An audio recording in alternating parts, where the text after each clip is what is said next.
12 dreams for the Red Queen under crown of stone. 8 voracious beasts born from 8 restless nights. 4 nails piercing the flesh of the sinner. 1 prayer for the summoned, called by this song. 'Tis perhaps the countdown to oblivion for the once proud city of London. 'Tis perchance her inhabitants' last dance alone to face death and pestilence. Confronted by the eerie and unknown, mortals became desperate for answers. A flock's flight makes for an omen, the falling of a star a dire presage. Turning to priests for interpretation when there was no reason to be found. When religion failed, men turned to science. I saw them build such vain cities, crafting machines made for endless war. New questions flourished as old answers withered. What is darkness but lurking sun? What is wall but enslaved stone? What is glass but tortured sand? What is song but a call to arms? What is hate but jilted love? What is life but death pending?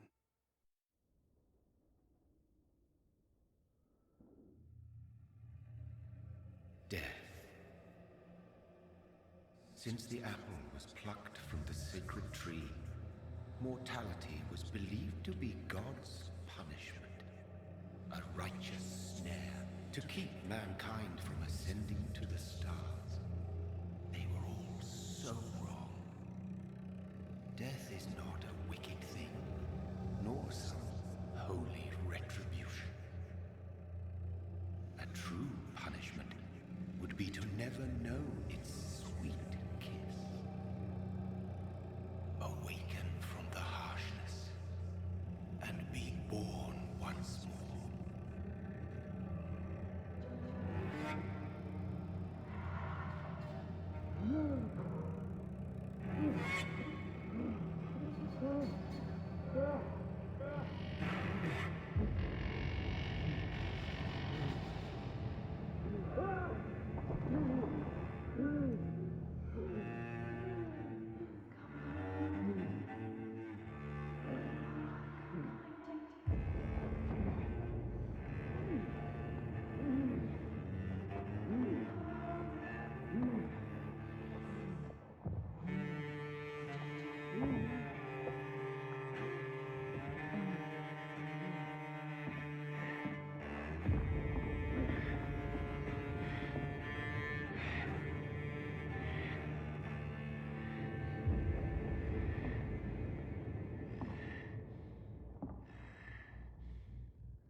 What have you done? Mary!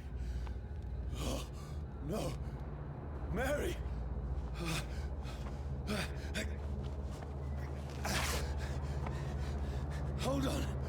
Please, hold on. Oh, God. Oh, no. Mary. Mary.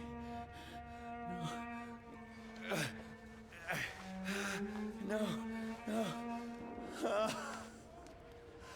No.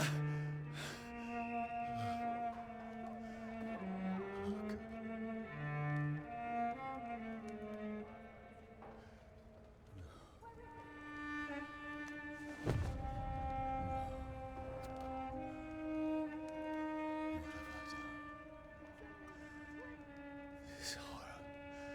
It's a nightmare.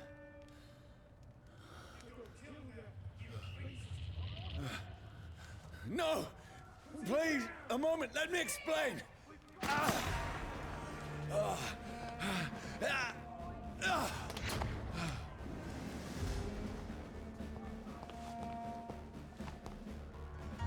These patrols are after me. No! No! Don't shoot! This is a nightmare. I need to get out of here.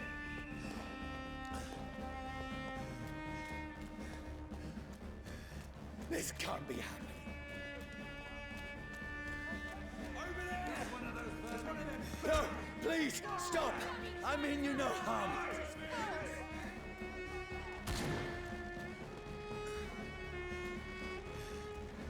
What's going on? Oh, Mary. What have I done? What's all this about? Shit, where'd it go?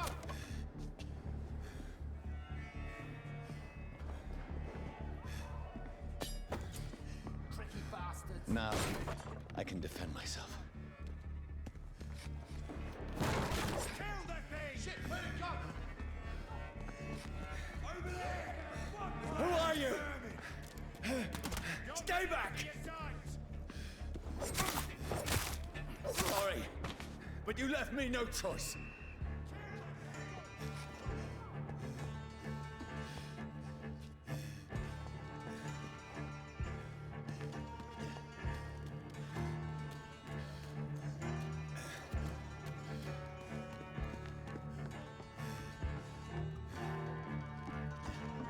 Who are you? Stupid beast!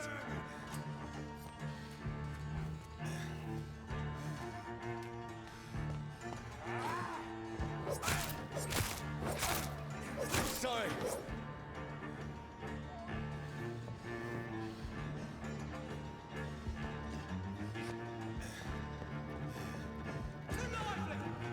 No, please, stop!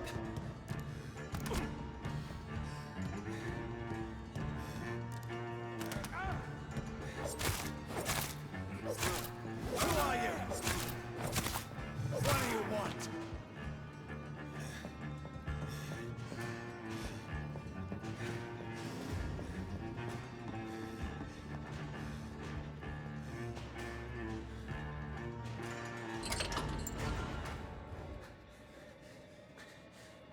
I mean you no harm. I need help. Die, you fucking leech!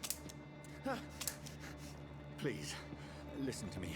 I can't make any sense of this. Shut up, beast! Who are you? What is this all about? What in God's Son will do the rest of the job. Just leave me.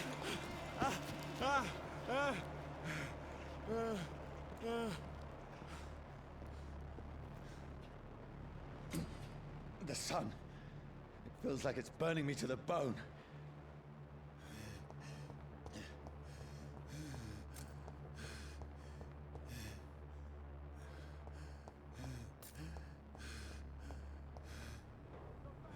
I need to find somewhere to hide. Let me go!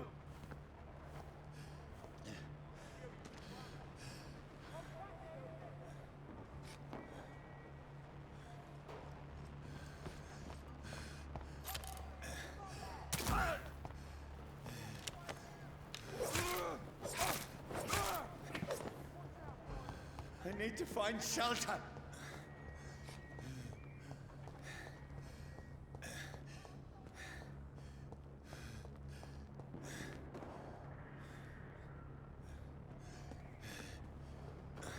I cannot enter.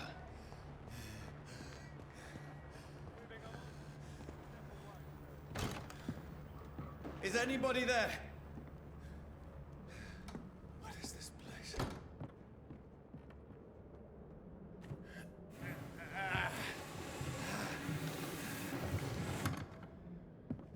The place seems abandoned. I should be safe enough here.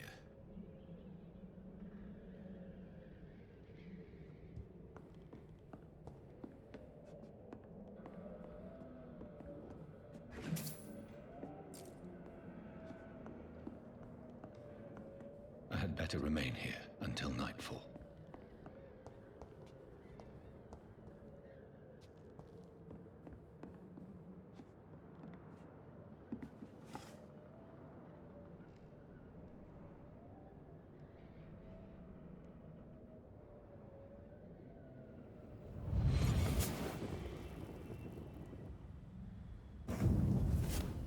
Brother, what have you done? Mary! Mary! Mary, I'm sorry. Whoever did this to us, I will find them.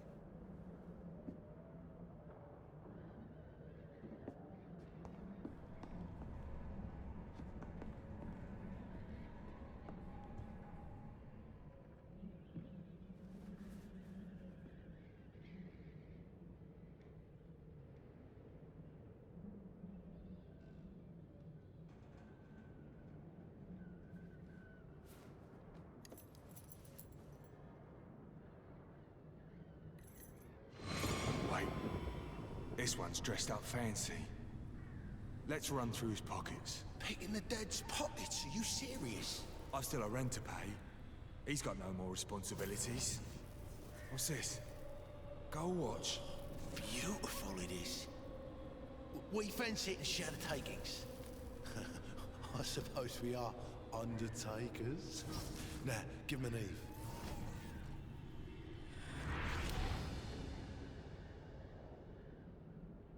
That's impossible.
Who goes there?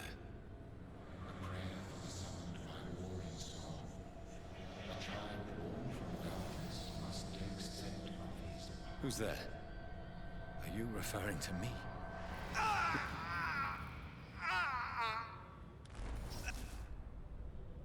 No! No! I still have so much to accomplish.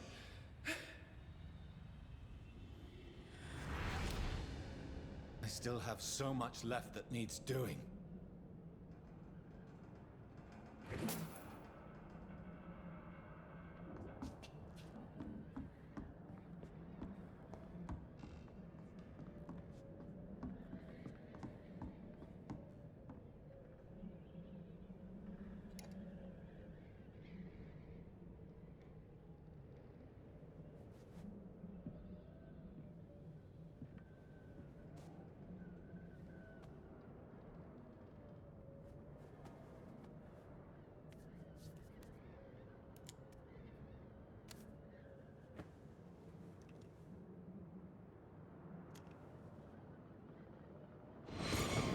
Johnny, this one's lost. We need to leave. And now! No. There's time. I can save him. That's the enemy coming! The orders are to evacuate the hospital! Done. He'll live. And now what? We fight. Killing is a hell of a lot easier than healing.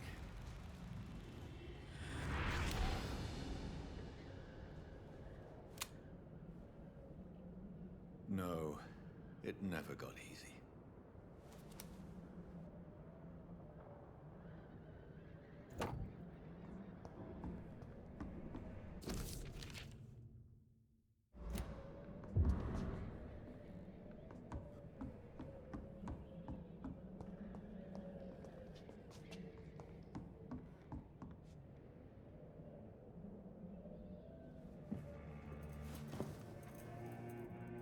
This makes no sense. None of it. No sense at all.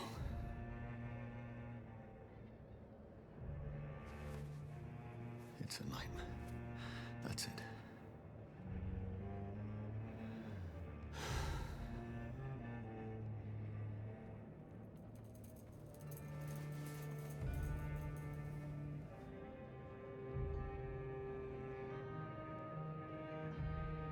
So be it.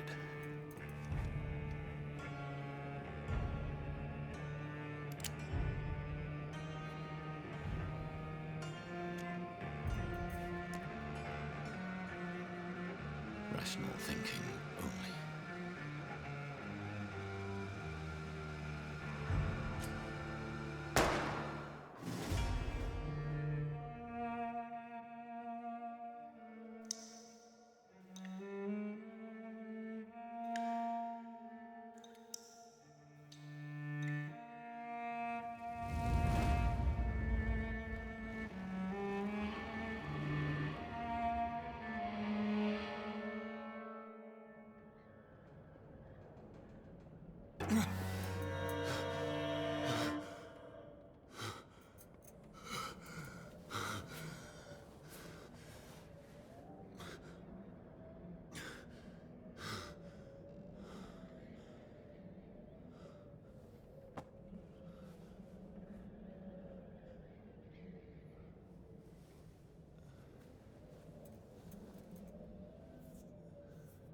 This is absolute madness. I've lost touch with the real. Madness it is, as mad as the moon, who tames blinding sunlight into a glowing reflection.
Voice in my head.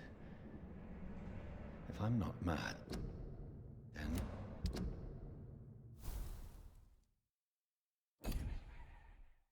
it must belong to the one who made me. What I am.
I must find him to understand what I have become.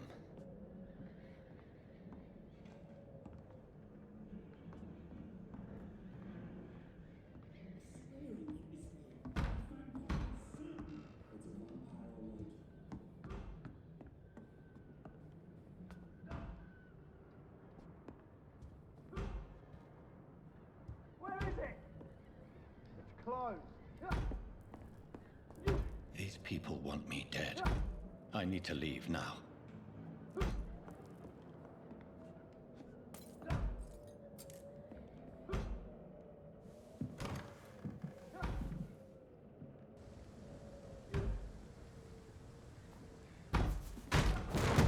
Here's the leech.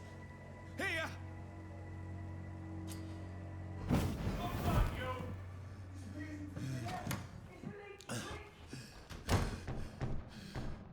My head's spinning.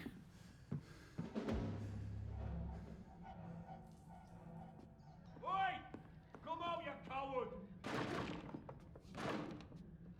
Clever fucking beast!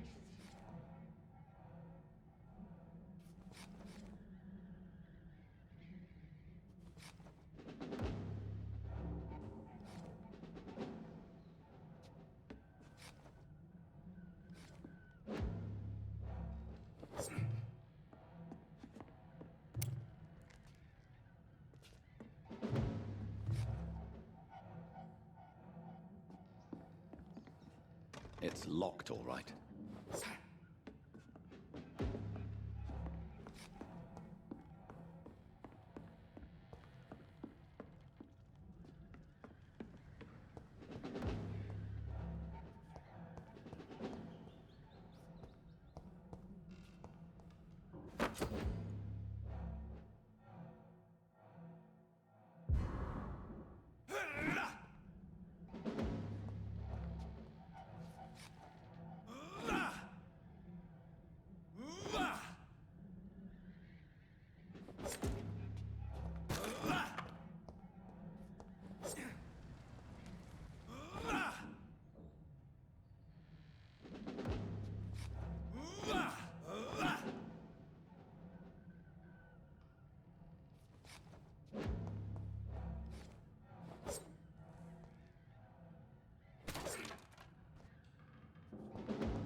I'm still in Southwark.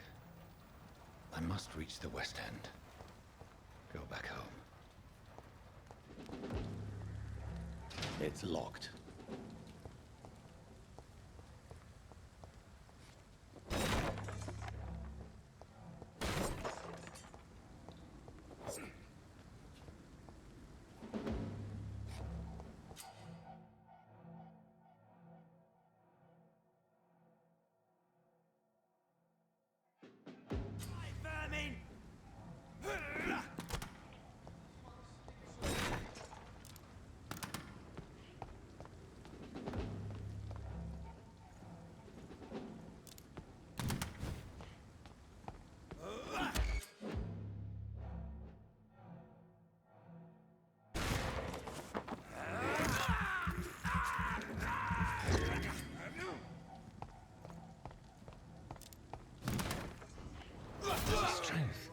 A strength I never knew I had.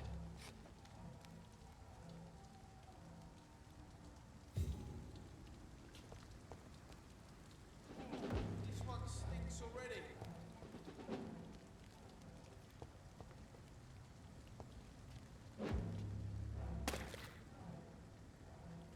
Stupid beast!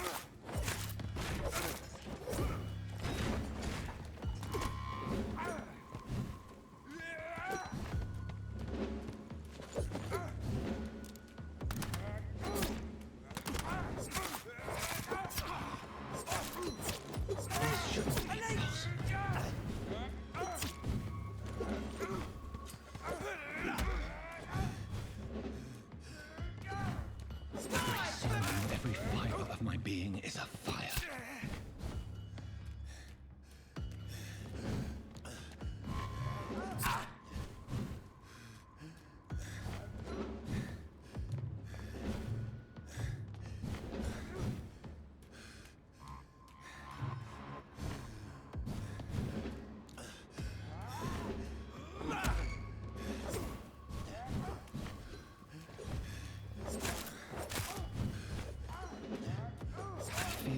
child learning the limits of my body.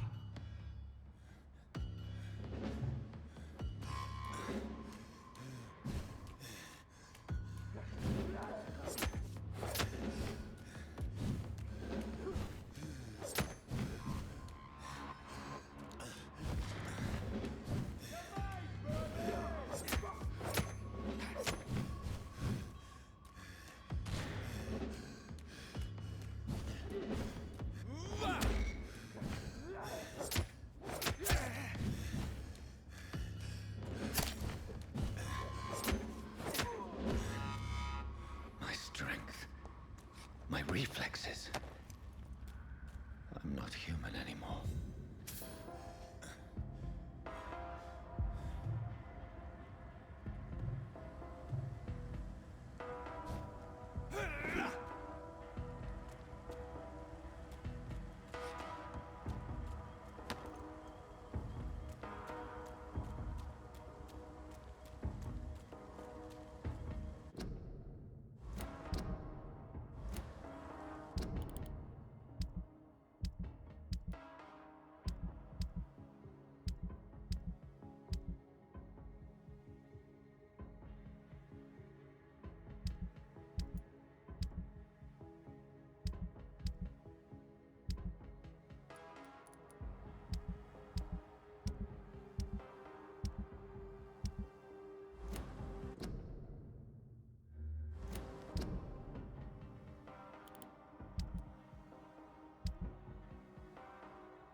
My poor sister.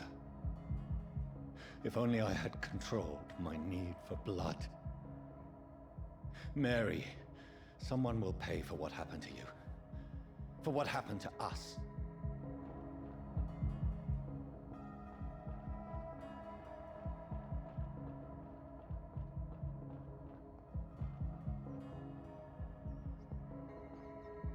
It's locked, all right.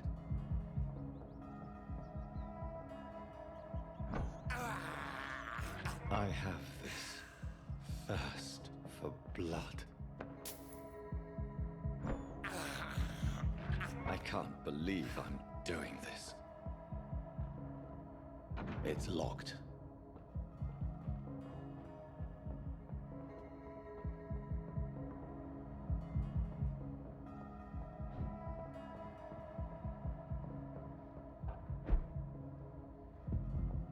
The dizziness from the jump.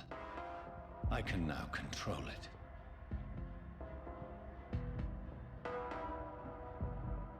It's locked, all right.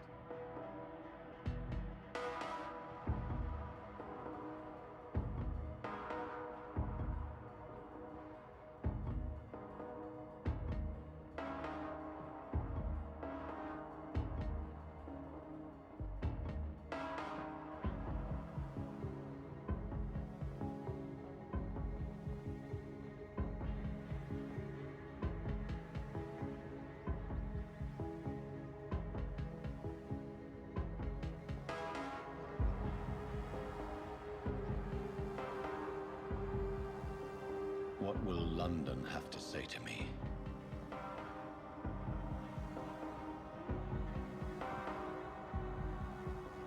It's locked. I've so many questions unanswered.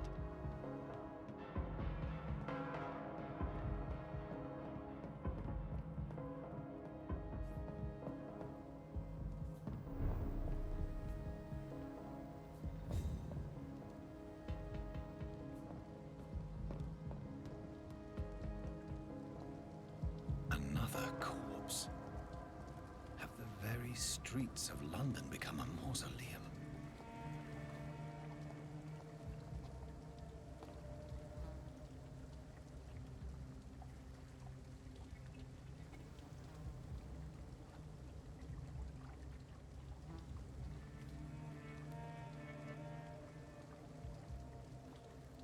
The man has been drained of all blood, but I can still smell the scent of it.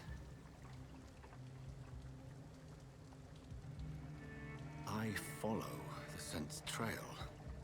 Perhaps it will lead me to my assailant.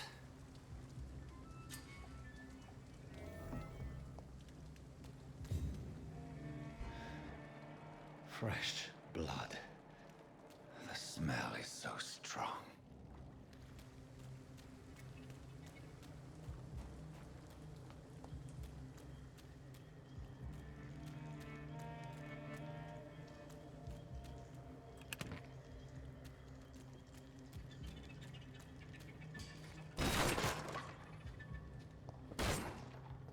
This is a slaughterhouse.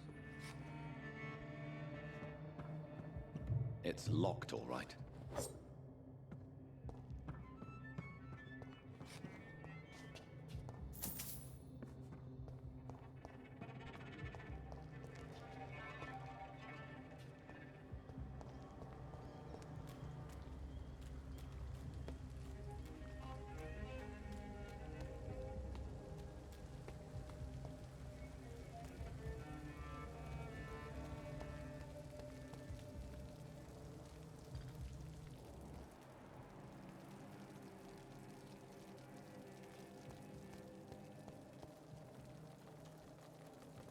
Something dire must have come about.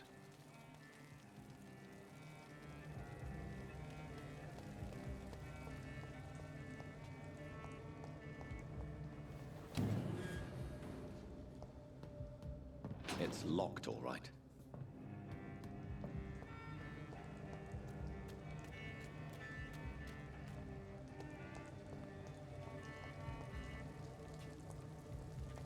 There is no one in sight.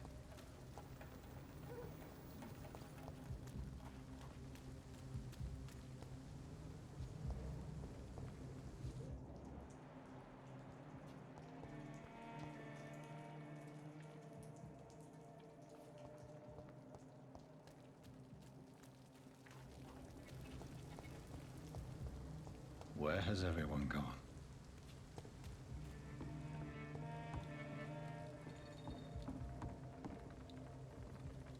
According to the blood patterns, that's where the victim was attacked. So that must be the killer's trail.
At last, a little life.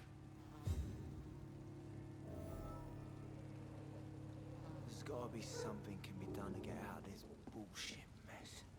No? Welcome, sir, to the Turquoise Turtle. Good evening, sir. I wondered if I could ask for your help. Wow, you look like you need a drink. Yes. I apologize for my outfit. It's been a long night. Been there, seen that. Don't worry, things can only get worse. What's going on around here? It's like everybody is hiding. You must be new here. Have you not heard about the murders? Everybody fears the return of the sewer dog.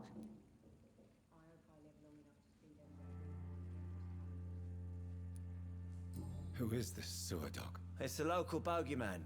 Convenient answer for every crime that happened for decades. You murdered someone, blame the sewer dog, eh? You make it sound like it's a fairy tale. People will always believe in monsters. It's easier than accepting their own darkness. We can all be monsters. Has anybody entered the bar recently? Can't say. Sorry. I spent the night making love to that gorgeous bottle, see? This is important, sir. Are you sure no one has come in here in the last few hours? I don't know and I don't care. This is a free country. People still have the right to come and go, don't they? I'll leave you to your bottle, then. Are they stupid or something? My God, sir, you look like Jonah's whale just spat you out of hell. Can I get you a drink? No, thank you. I'm not thirsty. Well, grab a chair and get some rest. This is going to be another long night. Why is it going to be a long night? You must be new around here. Don't you know about the murders? Do the police have any leads on a suspect? Even before the outbreak, coppers never came round here. We're on our own. People die in these parts all the time, and no one cares. Tell me more about these murders. Every morning for the last few weeks, bodies have been found. And those poor sods didn't die of flu. Where am I? Where is this place? You're at my bar, sir, the Turquoise Turtle. The last ray of light in this dangerous part of town. Aren't you scared? Scared of what? All the bad shit happens out on the foggy streets. And I never go outside. So you're open all night? Yep. Figured people might need a place to rest in these dark times. I'm looking for someone who might have passed through here recently. Wondered if you might help. It's been quiet tonight. The only other person I've seen went straight up to his room. Thought it was kind of rude, actually. You mean he's still here? Well, yeah. He paid for the entire week. How long has he been here? He rented the room a few days ago and didn't say when he'd leave. Who is this man? What does he look like? Well, like a gentleman, I guess. Well-dressed, quite polite. A professor or something fancy like that. Always writing, reading notes. I need to meet this man. I have questions. Just climb the stairs and knock on the first door. I heard him open his window, so I guess he's still awake. And, Yes? no funny business, you hear me? This is a respectable establishment. Damn it. I think drink no longer stirs me.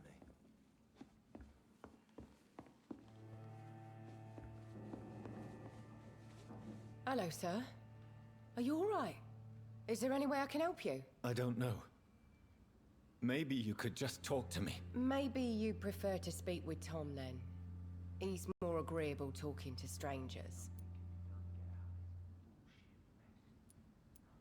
What's going on around here? Where is everyone? Too many dead, sir. First the epidemic, now all these terrible murders. What have you heard about the epidemic? It's a Spanish flu. Yeah. Killed so many last summer. Thought we'd seen the last of it. Dozens dying every week. Are the authorities doing anything? Nothing. There are so many quarantine zones in London now. It's gotten really hard to travel across town. The murders. What can you say about them? Bodies found in the streets every morning. Drained of blood. It's just horrible. Some say the sewer dog is back. The sewer dog? What's that? No one knows. People have always disappeared around these parts. The ancients say it's the sewer dog coming out to feed. But now he's killing in the streets.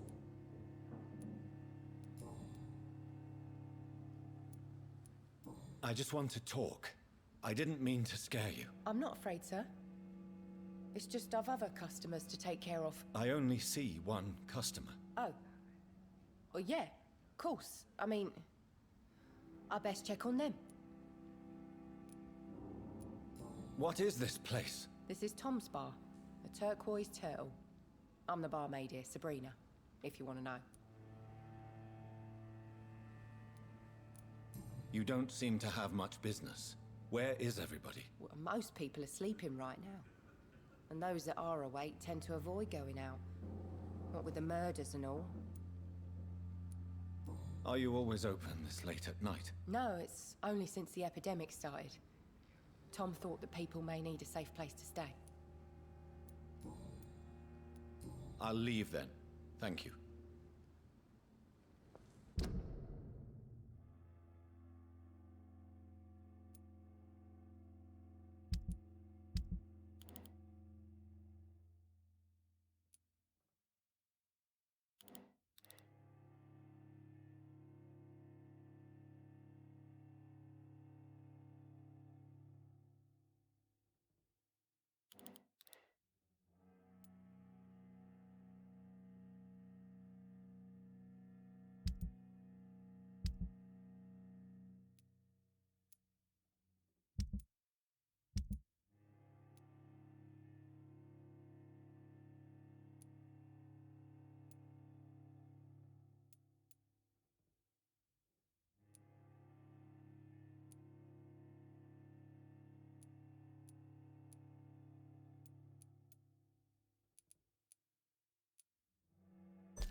There's gotta be something can be done to get out of this bullshit. I hope I live long enough to see them wet boot boys get what's coming to them.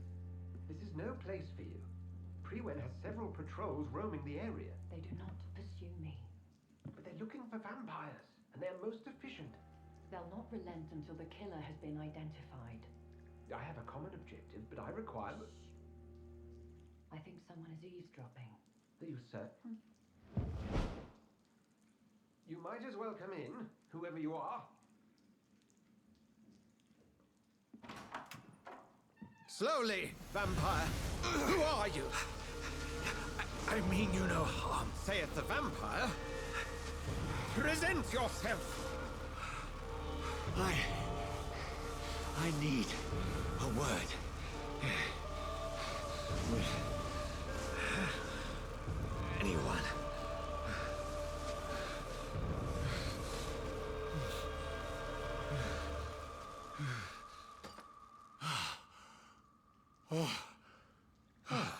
Well, that's something I can do for you.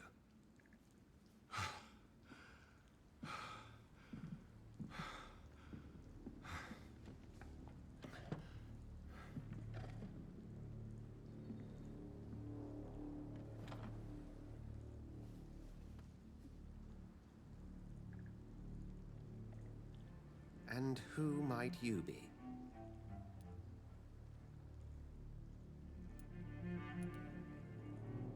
I'm not sure that I know anymore. Might I at least learn the reason of your presence? that's none of your concern. Sir, you have entered my room in the middle of the night, pale as a corpse and shaking like a tree. So please, indulge me. Someone is molesting people. In fact, killing them. Biting them. The calling card of a vampire. Like you.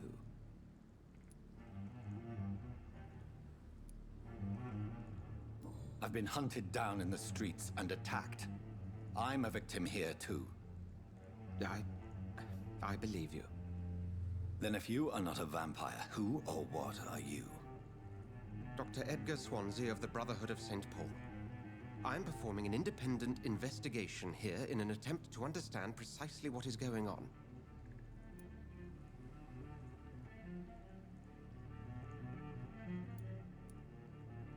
What have you uncovered concerning the murders? It started a few nights ago. Rumors of violent murders. The docs have always been, shall we say, somewhat unsavory. But this is different. How different? A vampire is at work here. Famished. Reckless. It must be brought to ground, and quickly.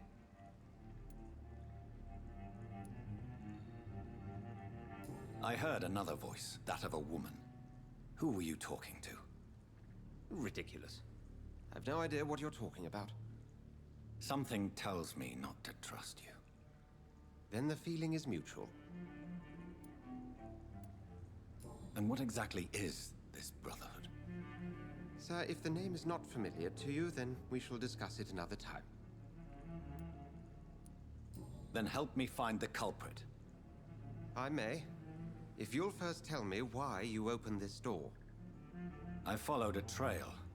The scent of blood from a recent victim. It led me here. You thought I was your aggressor. That explains a great deal. We're both chasing the same shadow.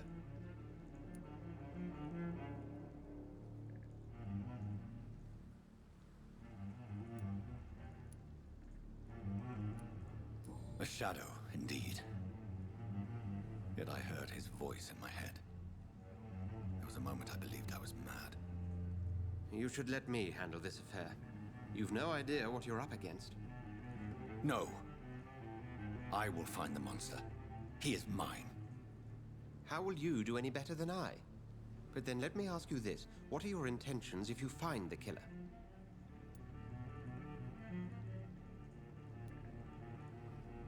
I'll end him. Then I can only wish you good hunting. And pray we shall meet again.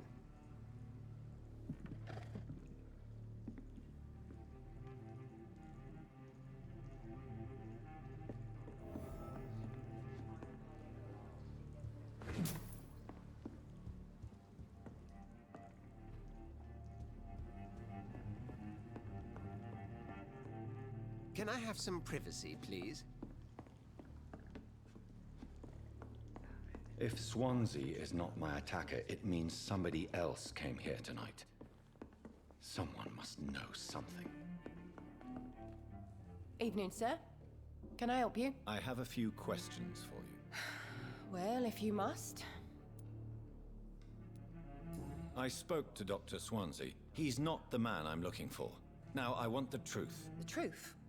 What do you mean? I suspect that someone else was here tonight, and I don't think Tom wants to tell me about it. I'm just the barmaid here, okay?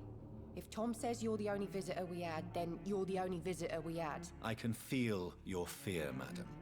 Please, tell me what's going on. It's Will. William Bishop. He came in here earlier tonight and he... Well, I thought he was going to clock someone. Why are you so afraid? I mean, his skin. His hands. I scrubbed every glass and every chair that he touched. God, I hope it's not contagious. What happened tonight? He was dead drunk, as usual. But my God, his eyes. His face. He must have caught something awful. He shouted and cried. It was terrible. Tell me about this William Bishop. Will was a sailor who worked at the cannon factory before he lost that job. A nice bloke, really. He's never been violent. Until tonight. Why keep it a secret? Why not tell me about it? Tom's nothing if not loyal. After Will lost his job, he offered him one ear. They used to be good mates. But recently, well, Will started to get very aggressive. I see.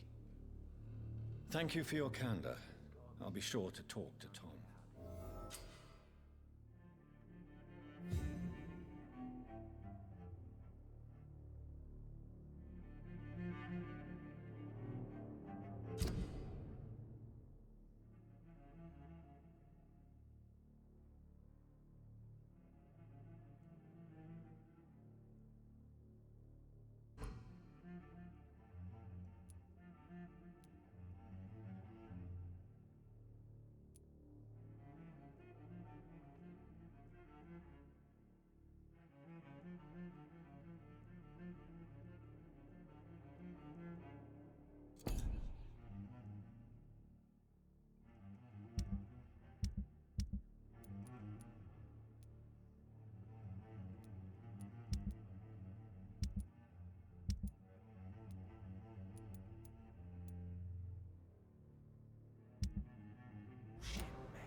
I think I'm losing my mind. I should just run as far away from this place as I can. Not long ago, this sort of mess would have given me a laugh. Welcome back. Did you find what you were after? I can't say I have. Are you sure no one else came into your bar before I arrived? Hey, I told you, you were the only other stranger I've had. Tom, talk to me about the visit from your old friend, William. Yes, Will came by tonight, but he's not my friend anymore. Why lie to me if he is not your friend? I didn't lie. I said you were my only unannounced customer, and that's the truth. Who is he? William. Just an old sailor who loves his gin too much. He worked for years at the cannon factory before it closed. Is he dangerous? Yeah. Like many drunks, he's all bark and no bite. He can barely stand up most of the time. How was he tonight? Was he different? Sicker than usual, perhaps. He whined and mumbled about how mean people were to him and how he'd like to talk to me outside, and then he left when I refused. I need to find him. It's a matter of urgency. Do you know where he is? You could try his boat. It's up by the North Pier. He sleeps there when he's too drunk to get home. Please describe him to me. What do you expect? He's a tall, sick bastard with a bad rash and torn old clothes. William used to be strong. Now he's a mess. Thank you, Tom. If you see him, tell him I don't want him back here unless he cleans up his act, okay?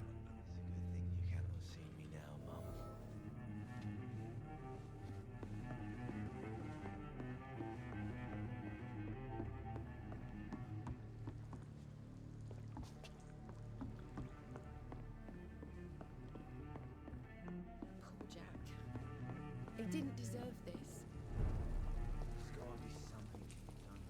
I will get to the bottom of this intrigue. What's been done to me, to this city.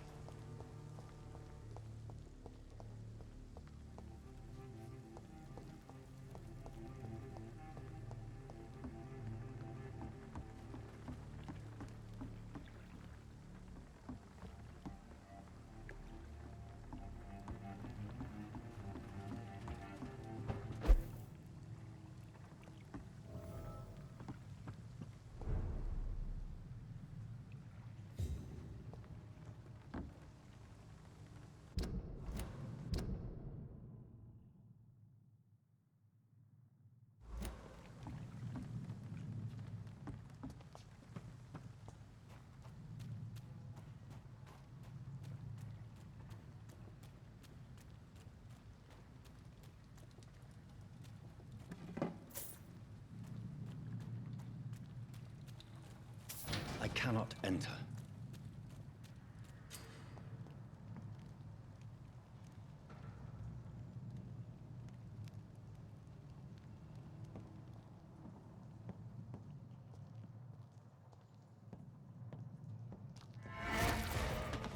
Over there!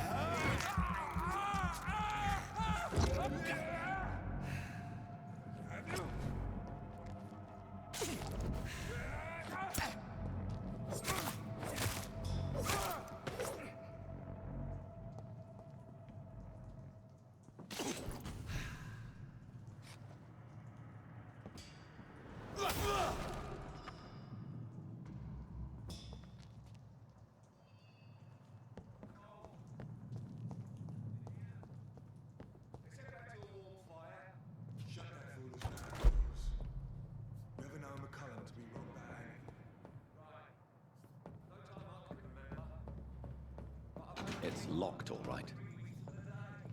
All the more reason to shut it, Mr. Billy.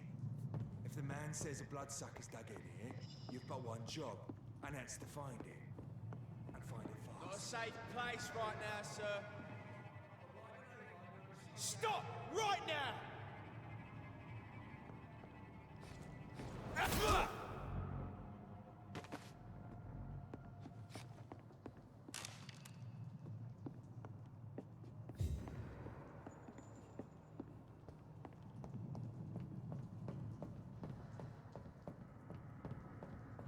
I cannot enter.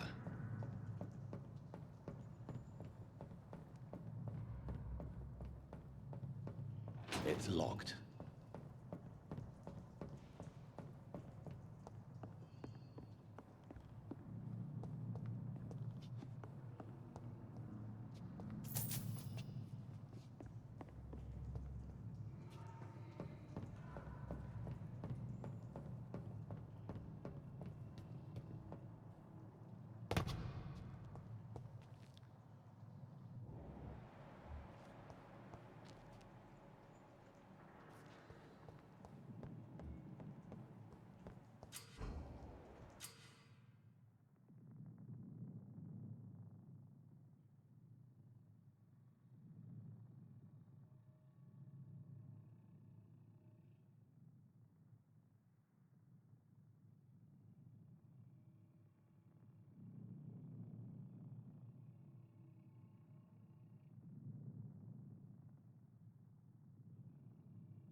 Steady, boy!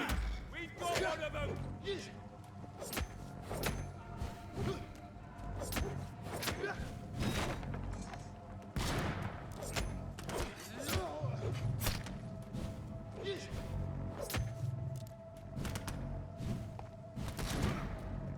I'll send you back in a fucking grave! He's dead!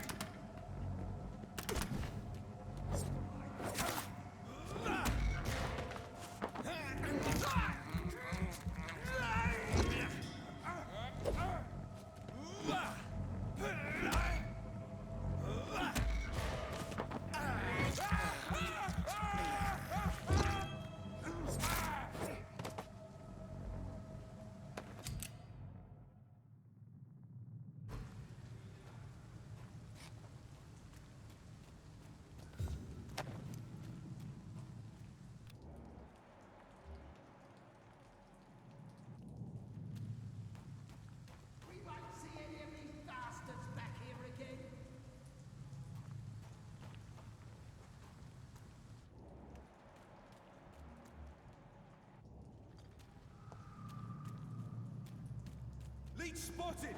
Watch out, boys! He's dead!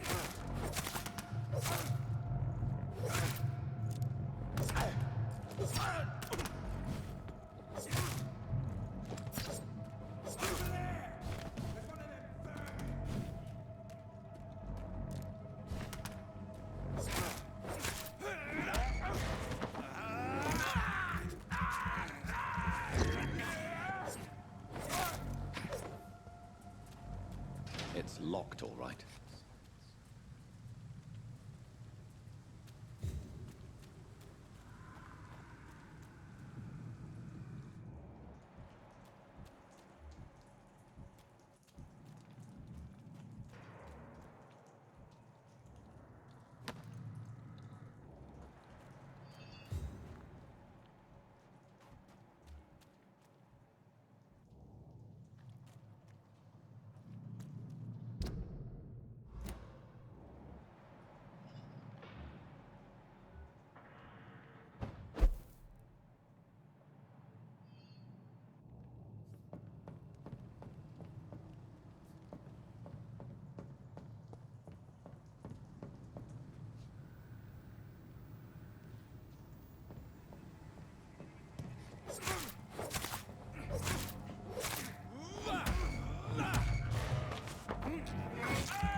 The body is still warm.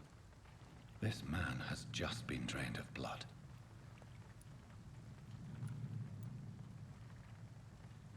This man was armed. He tried to defend himself. This corpse has been dried of its blood, just like the previous victim. What's this? Some sort of note.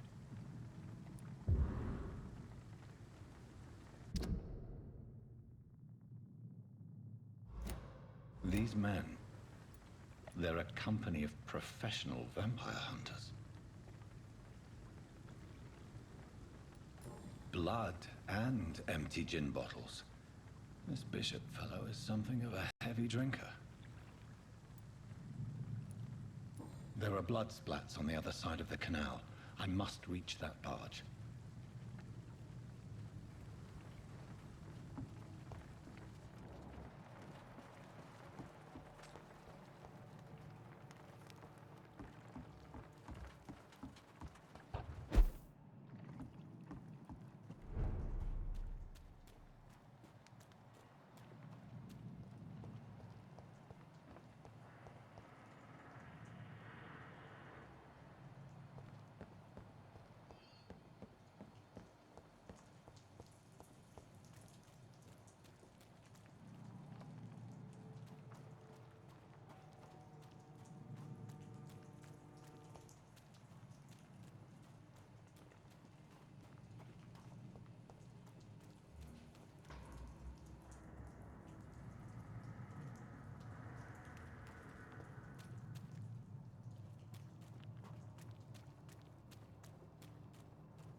Over there!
cannot enter. Fresh blood. The whole building reeks of it.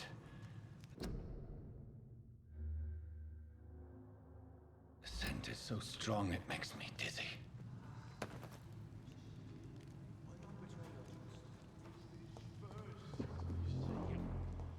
I need a drink. I'm so thirsty. William. As one, we shall overcome this. We've done it before. Bro, I had a drink at Sergeant. I'm ready.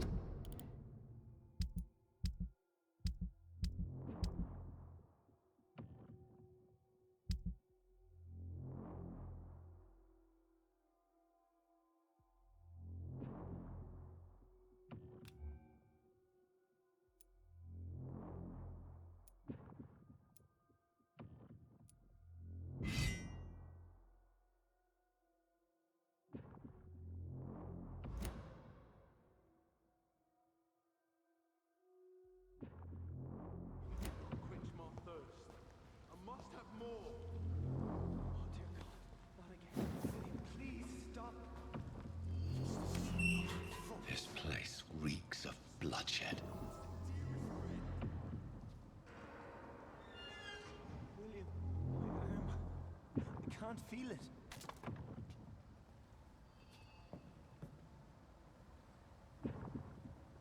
Will, please, let go of me. This creature is bedeviled. I must put it down.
William, please, stop.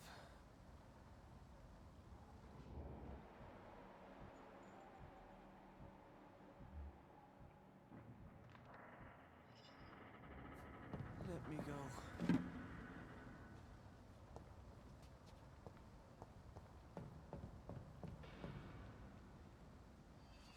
William was an honorable man. I could have saved him. Mr. Hampton, are you in there? I knew him well, another lost soul, a kindred spirit. Sir, listen to the sound of my voice. I'm a doctor. You're suffering from shock. I must return to my flock. They'll stray without me.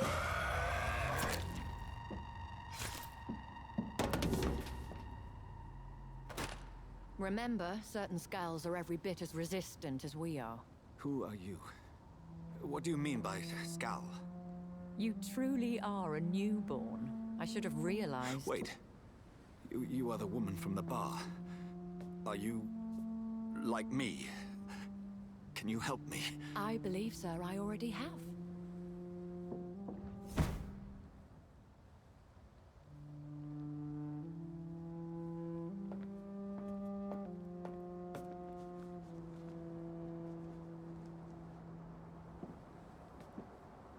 By George and the Saints, you've solved the mystery of these terrible murders. Patience, good fellows, I've come to offer help.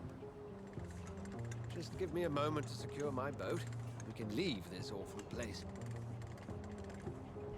William was not the evil man they claimed. He was just taken by the thirst. He needed his drink. This man requires medical attention. We'll see he gets to the nearest hospital.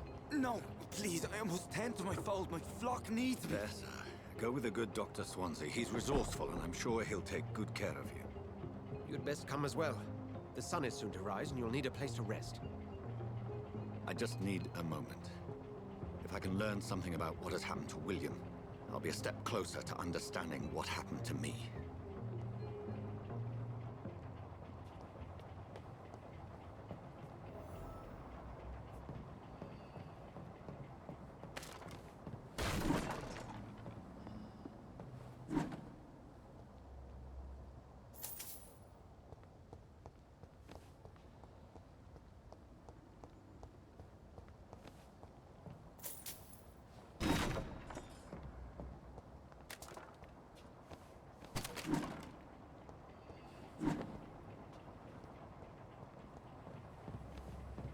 This poor creature can't be my maker. Could it be some subspecies of vampire? I must find a place to analyze the blood.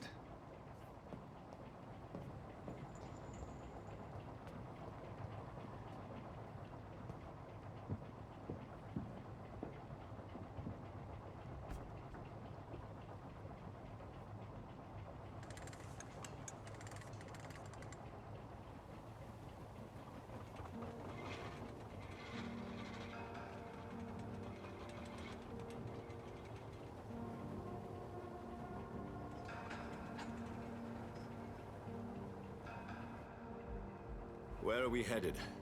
We're on our way to the Pembroke Hospital. It's just across the canal. They'll have a bed for poor Mr. Hampton. William was... What manner of creature was he? Predator, prey, villain, and victim. Who can say? The important thing is that he's been stopped. Duly noted. And the woman? What... Who is she? What woman? Oh, don't play me for a fool. You used me to locate that skal. You must know who she is. And I thought you a gentleman. You shouldn't talk about a lady behind her back, but I will tell you she values her privacy. Were London as peaceful as she appears from the middle of the canal? If only that were the reality of the situation. To be honest, I've always tried to avoid this part of town. Pembroke Hospital is the last bastion between the rest of London and the epidemic. The flu has decimated the East End and the war still rages. Welcome to the front lines of a plague. This is where you work, Dr. Swansea? I am the administrator of Pembroke Hospital. I thought you were here in service of your mysterious order, the Brotherhood of... Of St. Paul's Stole, yes.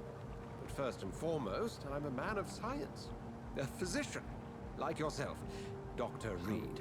How do you know who I am? No need for modesty. You are Dr. Jonathan Reid, a surgeon of some caliber and renown, if I'm not mistaken. You are correct, sir. I knew it! I had my suspicions. But when you took the blood sample from the corpse of poor William, I was certain. Dr. Reid.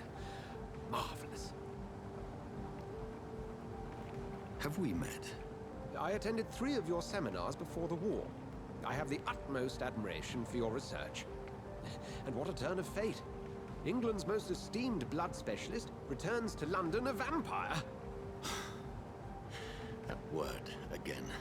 From a so-called man of science. I understand. Traditionally, the role of science is to refute myth, but when myth walks among us, the Brotherhood of St. Paul has dedicated its purpose to their study. There's so much for you to learn. Of that, you are right. Well, then let me be blunt. Join my staff at Pembroke Hospital. As a physician. I suspect you'll not find a better post of employment to contemplate your predicament. This is sudden. I was returning home to see my sickly mother. But alas, that was before contracting this... affliction. Dr. Reid, take a moment to consider.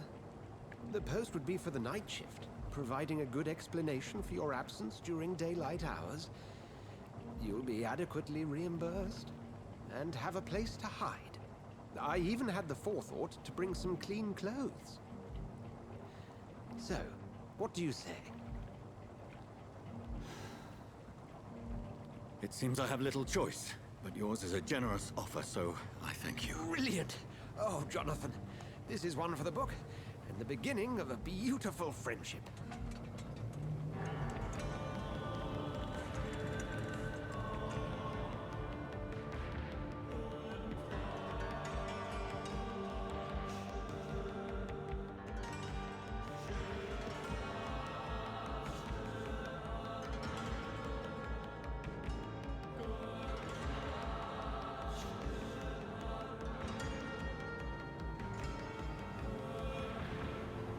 Dr. Swansea, thank goodness. I was beginning to be concerned.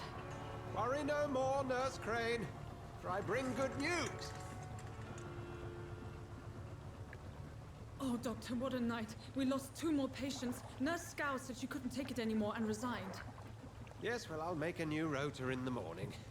In the meantime, find a good bed for Mr. Hampton. Be sure to pay attention to his needs. Of course, Doctor. Oh, and Dorothy?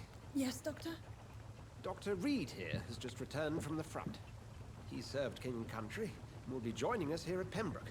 We're very lucky to have gained a surgeon of his talent, and one so experienced in blood transfusions. That is good news indeed, Doctor. Oh, yes.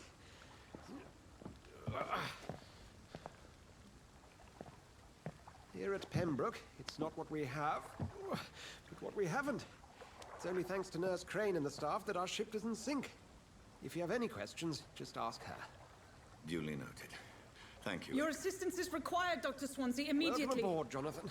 We'll catch up after my rounds. Coming, Nurse Crane. I'm coming.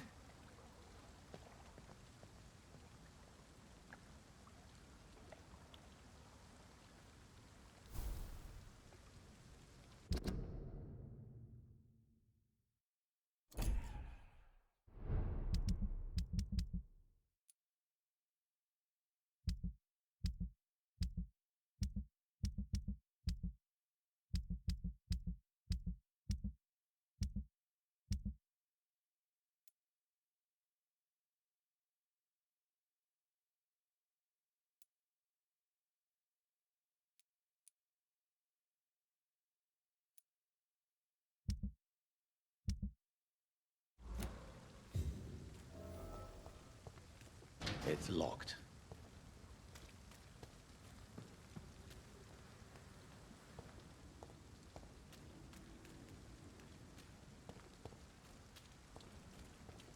Come on, you bastard! You can do better than that! Nah, it's my turn!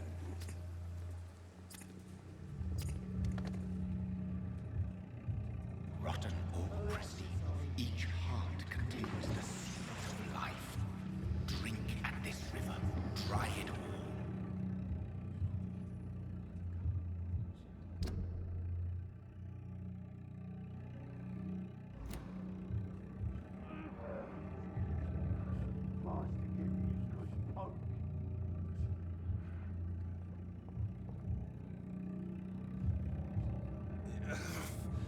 Oh, come on, you bastard! I won't bite. Sir, please. You've lost too much blood. Calm yourself. You think I didn't notice? Stop your staring and get me to an hospital, you arse!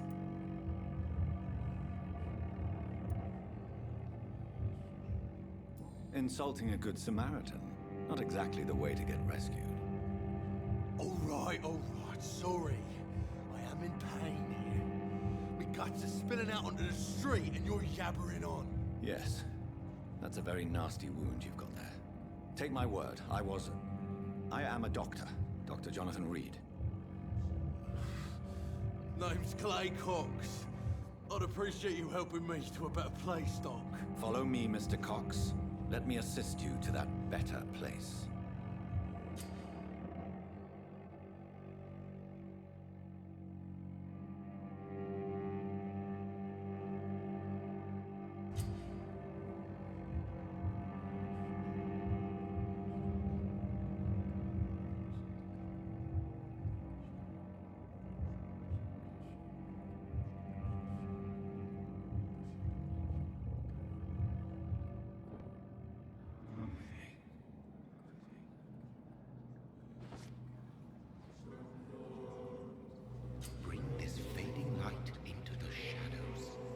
dance with him the dance of life and death.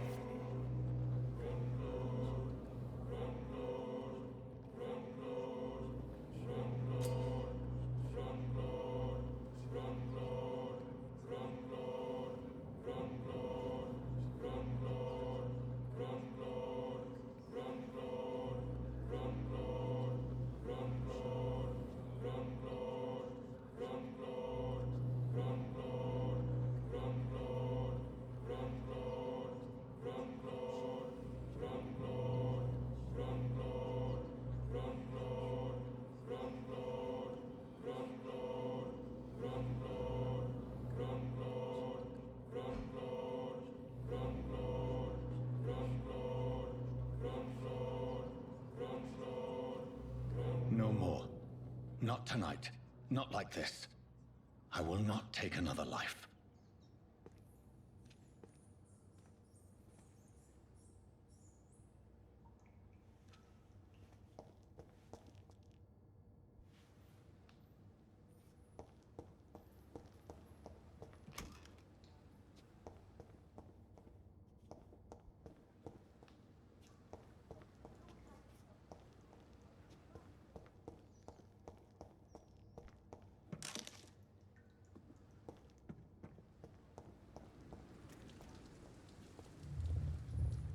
It is wise for the huntsman to sometimes let his prey go, but no famished hunter can run for long.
Doctor, where have you been? I've little time to play hide and seek with new staff members, no matter how illustrious they may be. I found a wounded man by the docks. He answers to the name of Clay Cox. He requires urgent medical attention. Already making the rounds? That's the Pembroke spirit. I'll ask our porter, Milton, to bring him back immediately. Thank you, nurse. What can I do for you? Dr. Swansea insisted we provide you a quiet office. You'll find it on the second floor with your name on the door. Thank you. Nurse Crane, isn't it?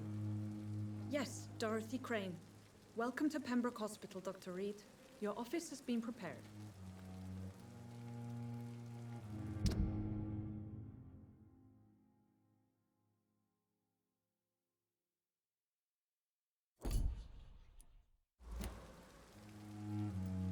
I would like to ask a few questions first. What kind of man is Dr. Swansea? Well, you accepted the job from him. I thought you would have known about your employer.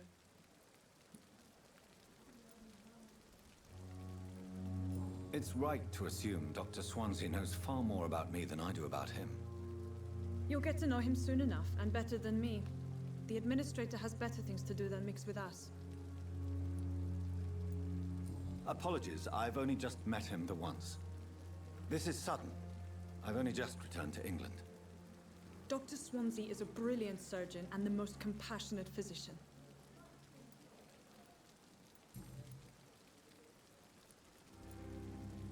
And Mr. Hampton, the patient we brought in, how does he fare? I gave him a sedative to help him sleep. Poor thing was in quite a state of shock. If you could point me in the direction of my room again, nurse. Second floor of the hospital, left after the stairs. It's the last vacant office at the end of the corridor. Thank you, Nurse Crane.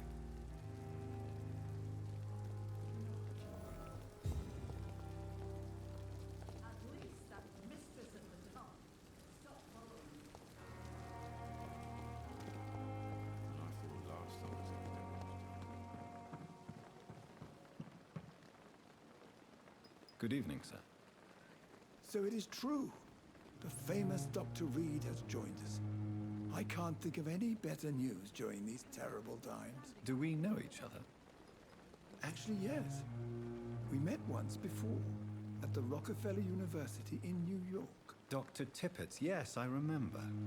I was assisting Professor Carell in his research about coronary bypasses. He had nothing but praise for you. He was also very confident about your future. And look at you now. Eminent surgeon and blood transfusion specialist.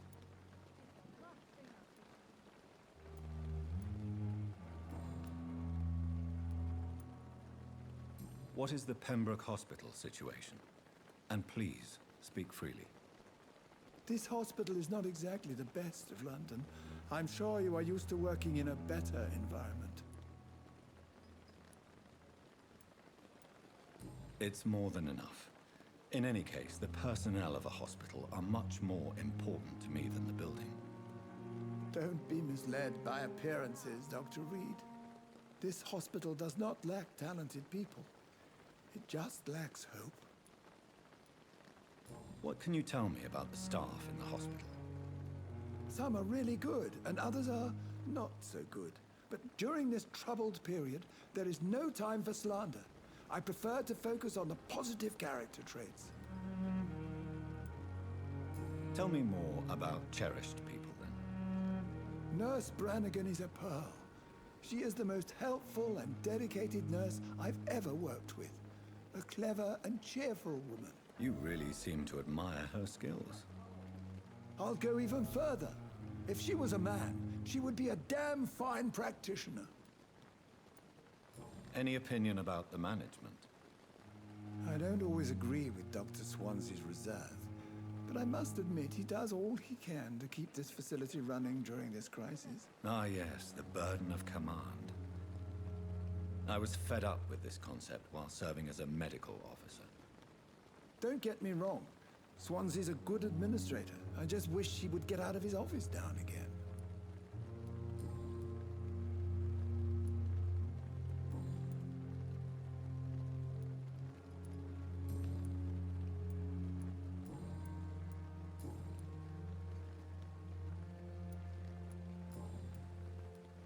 Goodbye, Dr. Tippett. This is no time for self-pity. It is the last thing our patients need. Good evening, nurse. I'm Dr. Jonathan Reid, the new surgeon here at the Pembroke. Dr. Swansea has already told us about you, sir. I'm Nurse Gwyneth Brannigan. Welcome to the Pembroke Hospital. Did he really? It's a good thing I wasn't hoping to keep a low profile. All members of staff have already read about your new blood transfusion technique. Dr. Swansea made sure of that. I see. Well, I'm a little surprised, but I suppose I'll just have to deal with this unexpected notoriety. You must know, blood transfusions are Dr. Swansea's primary subject of research. He is convinced it is the future.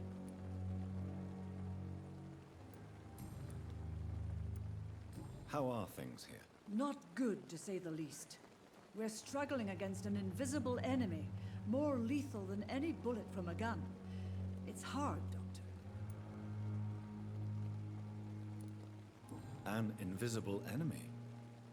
Quite a poetic term for a disease, especially from a nurse. Sorry, Doctor. These last few weeks have been exhausting.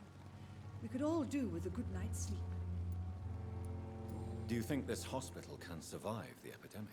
We are all volunteers here, and we're trying to hold fast, but how do we beat an invisible killer? Some nurses have already resigned. I'm not familiar with all the staff yet. Perhaps you could help me. Brilliant professionals, most of them. Dr. Swansea has a gift for recruiting talent. Most of them. Is there a problem I should know about, nurse? It would be inappropriate for me to speak ill of a colleague. Nurse Brannigan, if you do know something, please tell me. Anything you say will be held in confidence. No. I may disagree with some conduct, but in the end, everybody is doing their best. Is there anyone that stands out? Well, I have never met someone as dedicated as Dr. Tippets. He should be a standard for us all here. If only he were younger. Why should his age be a problem? I guess it's fair to say he's always pushing himself to the limits. He just doesn't know when to stop and get some rest.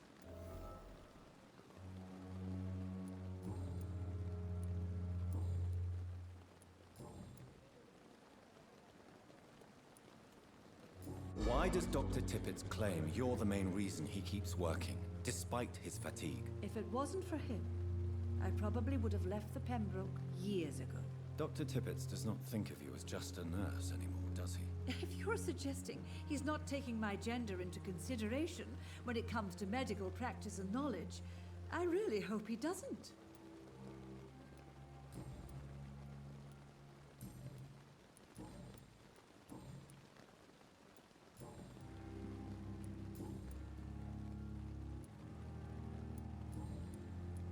Goodbye, nurse. Call me if you need assistance.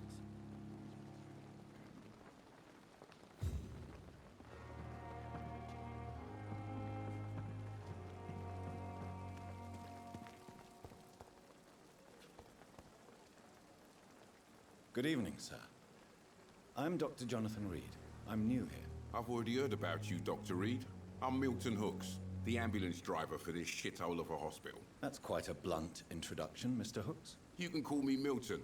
I like to speak my mind, Dr. Reid. Perk of the job. Don't judge me, and I won't judge you. I'm not sure I understand what you're talking about. Well, I'm no doctor, but I'm pretty sure a gun can't be used as a surgical instrument. You have a keen eye.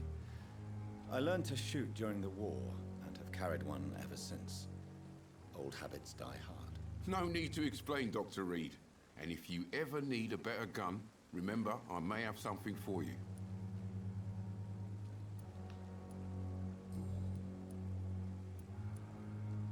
How is the situation around here? You want to hear the situation is all right? It's fucking awful. We lack everything, and it's getting worse every day. So what do you do exactly in this hospital? Apart from smuggling guns, I mean. I've been an ambulance driver since... too long, I guess. I bring sick people here night and day. It's a dirty job, but I get it done. Most of the time. It sounds like things have been a bit rough recently. What's happened? Yesterday I got attacked by the patient I was bringing here. I escaped through the hospital's garden, but I lost my wallet when I was running. You left an infected patient outside the hospital? That's incredibly dangerous. Go there yourself if you want, but be careful, Doctor. I'd rather not bring your dead body back. Since you're on the front line, how is the sanitary situation in this vicinity? It's a complete disaster. It's even getting dangerous to enter some streets or buildings. Even the locals attack you. Are you really smuggling weapons through the hospital? And why not? I've already been attacked by patients, you know. And by gang members willing to steal my money. But you're not defending yourself. You're selling guns to civilians. You keep people alive your own way, Doctor. I offer them another way to protect their health.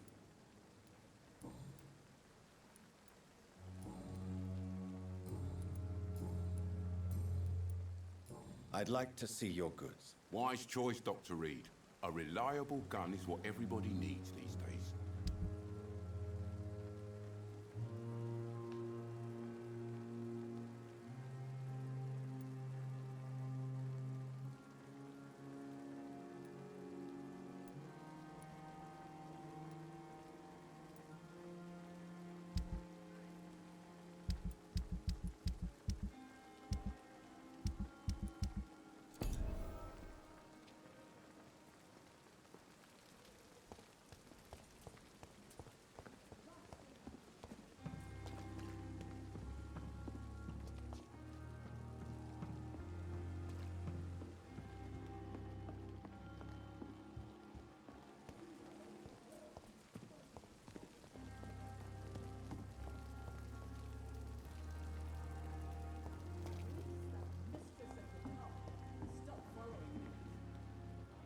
Good evening, Dr. Tippett. Dr. Reid, any good news to share?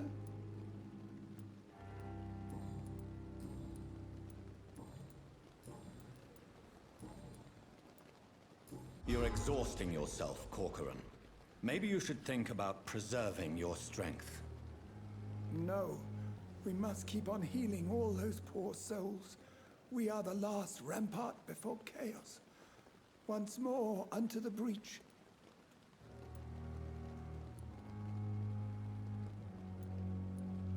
Nurse Brannigan is worried about you, Doctor. She should not have told you that. I will have a word with her. You don't have to blame her for her honesty. I'm not that kind of man, my dear Jonathan. Actually, Nurse Brannigan's opinion is the only one I may listen to.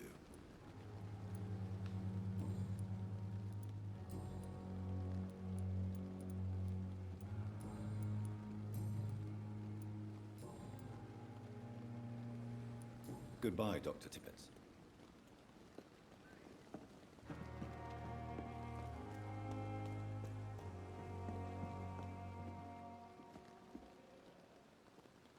Good evening, Nurse Brannigan. Good evening, Doctor.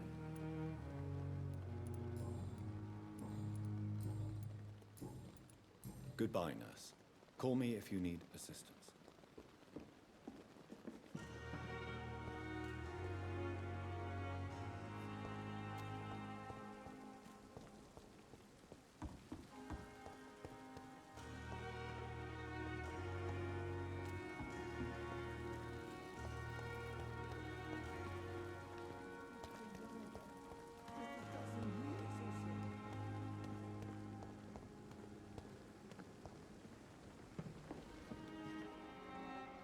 Good evening, Dr. Tippett. Dr. Reid, any good news to share?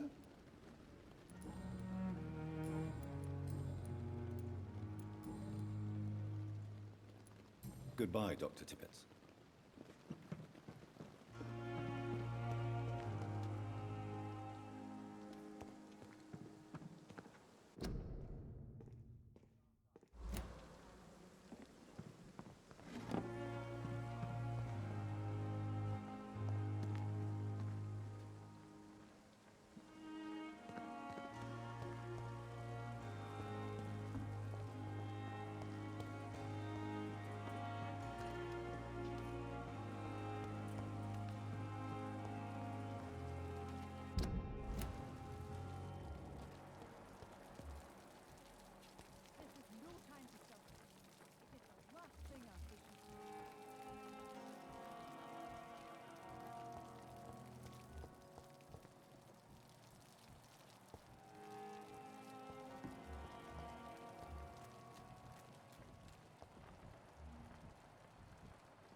Good evening, Nurse. Good evening, Doctor. I don't think we've been introduced yet. My name is Pippa Hawkins. And I'm Dr. Jonathan Reid. Dr. Swansea has recently offered me a position in this hospital. Well, it's a euphemism that your help will be appreciated, Doctor.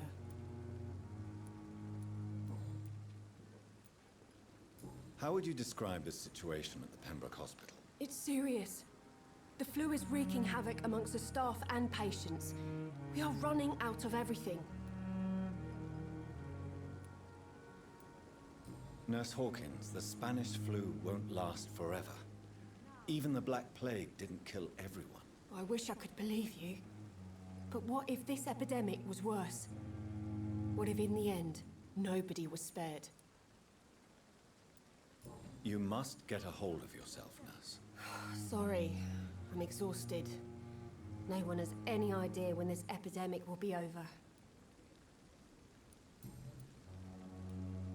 How long have you been a nurse? Well, long enough to see that the epidemic is winning. And no matter how qualified you are, don't tell me you'll change that.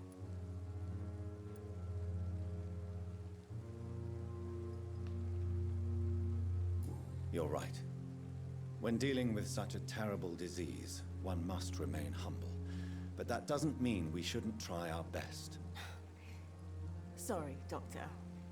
I don't want to sound bitter, but I'm just too tired to give a pep talk like Nurse Brannigan. How is the Pembroke staff coping with the epidemic? Well, not well. Milton, the ambulance driver, is even more grumpy than usual, especially concerning doctors. Why does Milton dislike doctors? I don't know. Just ask him. But be warned, Milton is not the chatty type. Why is Milton grumpy on a daily basis? Is it just an act? Milton's not the kind of man who's bothered about a bad reputation, whether he deserved it or not.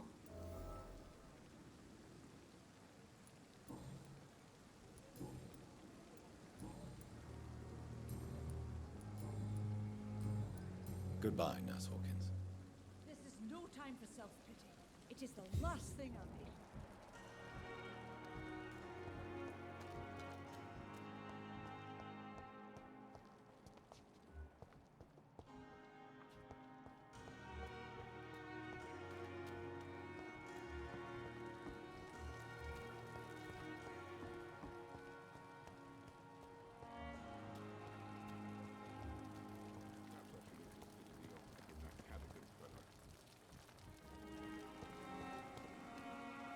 Good evening, Milton. Good evening, Doctor. Still trying to save lives?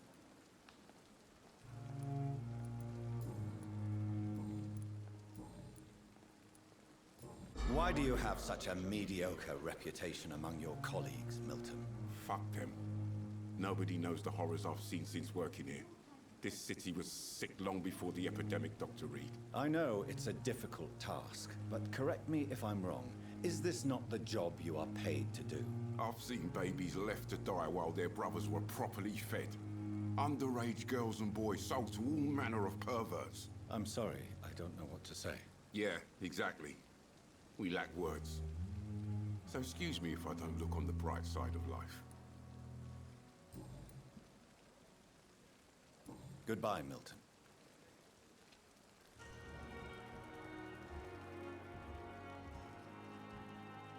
Another night with the glorious battalion of Pembroke?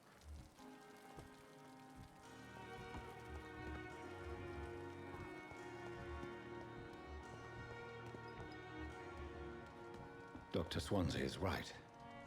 This place seems perfect to conduct my research.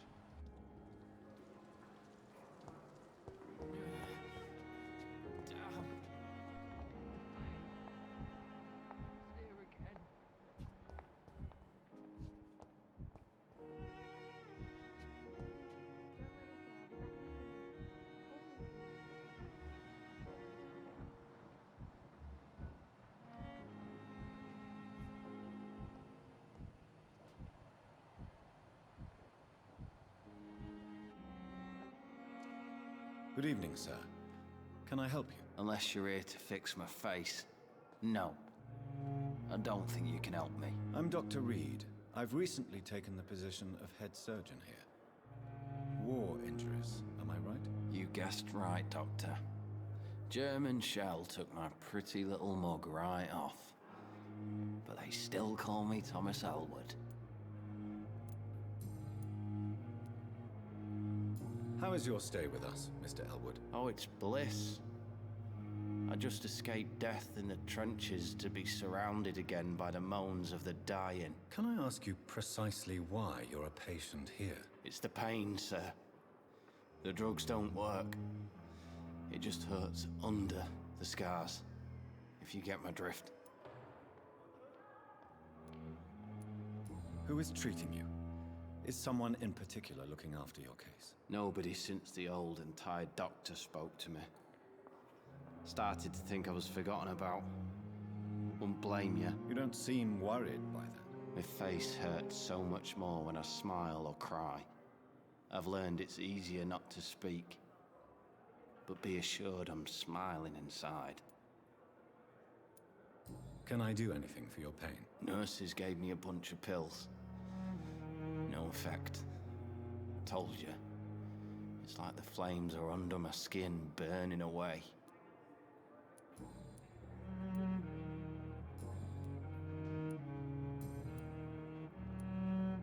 Where were you stationed, sir? Did you serve for long? I really don't want to talk about all this shit. No offense. I was pushing too much. I served in France myself. I just wanted to know what happened to you. You were an officer, weren't you? Then I doubt we fought the same war, sir. No offense. Goodbye for now, Mr. Elwood.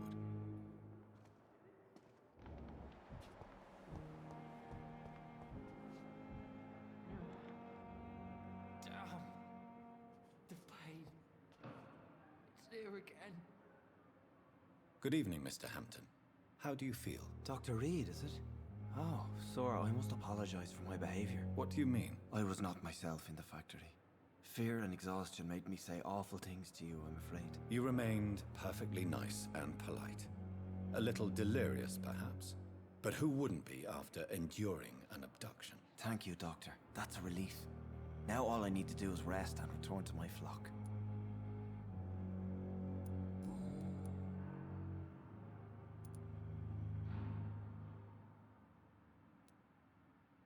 What is the general situation in the East End docks? The situation has always been tough, with a lot of tensions between the gangs and the Dockers' trade union. The Wet Boot Boys are very nervous since they lost their leader. Who leads the gang now? Since Clay Cox went missing, it's his wife Edwina who runs the show, with the assistance of her minion, Booth Digby. Has the gang been threatening you? Ah, no. I've had this nickname for so long, you know, the sad saint of the East End. No one dares to bug a saint, not even criminals. How did you end up in William Bishop's den? I had received alarming news about his recent behavior. I went to his place and he refused to let me go. Why did he abduct you? William was an alcoholic. His addiction suddenly changed to blood. I don't know why. Just like a patient I met here, this Miss Hawcroft. You dared to enter this awful place alone. You're a hero, Mr. Hampton. Or a fool. I'm just a man trying to help his friends, Dr. Reid. William Bishop was a conflicted soul, searching for light. Do you know Tom Watts, the bartender from the Turtle? I met him before I found you in the canning factory. Tom? Yes, of course. Always the helping hand, good old Tom. Without men like him, corruption and despair would have wiped out the East End long ago. Who should I avoid in this part of town, then? Any particularly evil figures? Not really. Most men and women are just doing their best. And it's not my habit to speak ill of people I know, Doctor. People are still in despair. How could it be otherwise? The authorities have left us all to rot in this contagious nightmare. No drugs, no advice, nothing. It's a damn shame.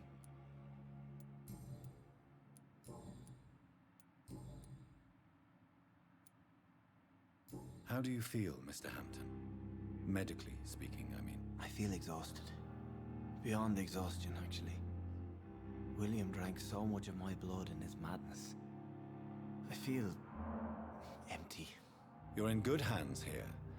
Dr. Swansea is well versed in blood transfusion, and I'm sure he'll take the best care of you. Thank you, sir.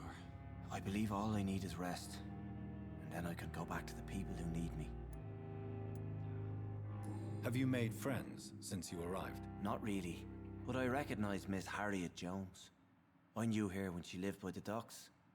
That poor woman had such a miserable life. You never came to see her here at Pembroke?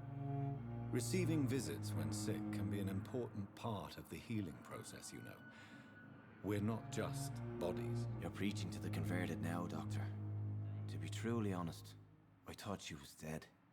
She left the docks many months ago. What do you do for a living, Mr. Hampton? I can't help but notice the cross around your neck. I manage a night asylum for the poor and homeless of the docks. And I try to guide the lost and hesitant on the right path to our Lord. Why didn't you use your cross against William Bishop? To repel him somehow? That's a very strange question, Doctor. A cross is no magical token, if that's what you were trying to say. Not mine, anyway. Are you a priest, Mr. Hampton? A deacon, maybe? Not at all, Doctor. I'm just a man of faith willing to preach the good word. Goodbye, Mr. Hampton. We'll talk again later.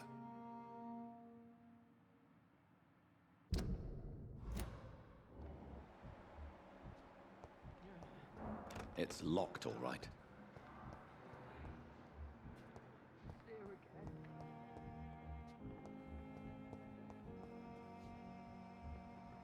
Don't worry, sir. Everything's going to be fine. I'm just going to go and get some.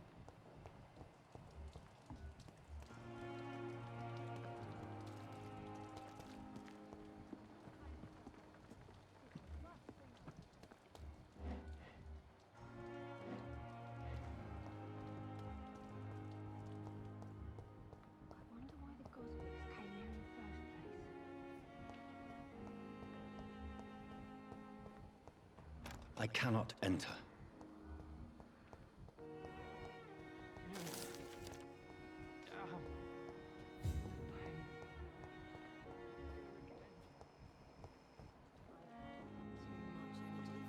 Good evening, miss. I'm Dr. Reid, the new surgeon at the Pembroke Hospital. And who are you? Your name has no meaning to me, mortal.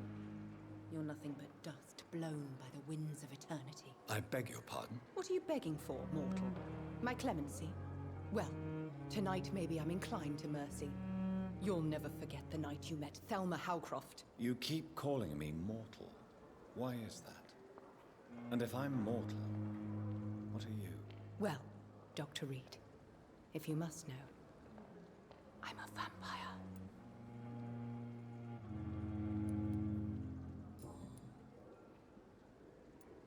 And why do you believe you're a vampire? I don't need to believe anything. It is what I am. It is what I feel within this hollow shell of flesh. Please, describe to me how you feel. What is it like to be a vampire? I can hear my body crumble from the inside as my flesh cracks and fades. I sense the last pulse of pustulant blood within my drying veins. I need new blood. I see. Have you ever heard of Cotard's syndrome, Miss Howcroft? Never. It's a mental illness discovered by a French neurologist named Jules Cotard. The affected patients are delusional. They believe that they are putrefying, that they are dead, a ghost or a ghoul, or in your case, a vampire. Delusional, you say? Oh, sad and petty mortal. You can't even begin to understand the concept of immortality. And you think it is I who am delusional. I'm assuming you must be a patient here. Am I right, Miss Howcroft? It's only a cover. To hide from my enemies. I can leave whenever I want. As a woman, a spirit, fog, or bat. Who are these enemies you mentioned? Can you describe them? I cannot say for sure. But I sense their eyes on me from nearby. I feel them watching me every time I visit the garden near the morgue. The staff here are not your enemy. They're here to help you, to care for you. I'm not speaking of the doctors in white. I'm speaking of the men and women who hunt me. For I am a vampire. I see. Don't worry. These people will not find you here. I'll personally make sure they leave you alone. Thank you, mortal. But do not interfere with them, for you are no match for those that hunt me.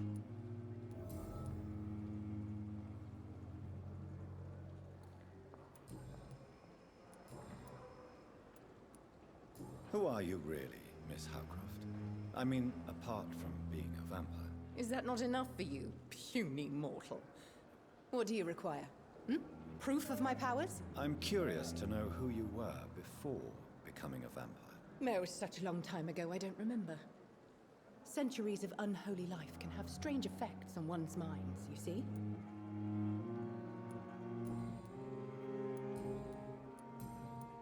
I'll leave you, Mistress of the Dark, to your nocturnal activities.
Good evening, sir. I'm Dr. Reid. I believe we're going to be colleagues. Reid? Yes, I've been informed about your arrival. I'm Waverly Ackroyd.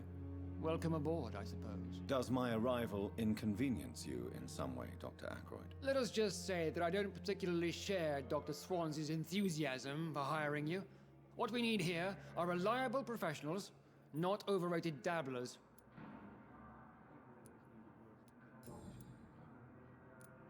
If you have a problem with me, Dr. Ackroyd, please feel free to tell me. Dr. Swansea has imposed your presence on this hospital without asking anyone's advice. The benefit of his position. But I don't agree with it. I know we've never met before, but I believe this hospital could use all the help it can get. You will agree with that, I'm sure. Oh, but I have heard about you, Dr. Reid. Of course, you can't say the same about me, since I have not wasted my time courting the press. Aren't you too old for such jealousy? It really won't do you any good, you know. Don't be ridiculous, Dr. Reid. A simple glance is enough for me to know you have nothing for me to envy. Since your tenure in this hospital is longer than mine, perhaps you can tell me more about this place. Let's just say I'm tired of the carelessness around me. I have always respected the skills of Dr. Swansea, but over time his enthusiasm has become displaced. Carelessness? Exactly what are you talking about? We're here to save lives. The people who trust us are not volunteering for experimentation. They're here to be healed. I don't intend to run any radical experiments, Doctor. Even if I, as any good practitioner should, express an interest in pushing the boundaries of medical research. Modern medical methods were created through audacity and ego. But there are rules in our line of work, and they're here to protect our patients.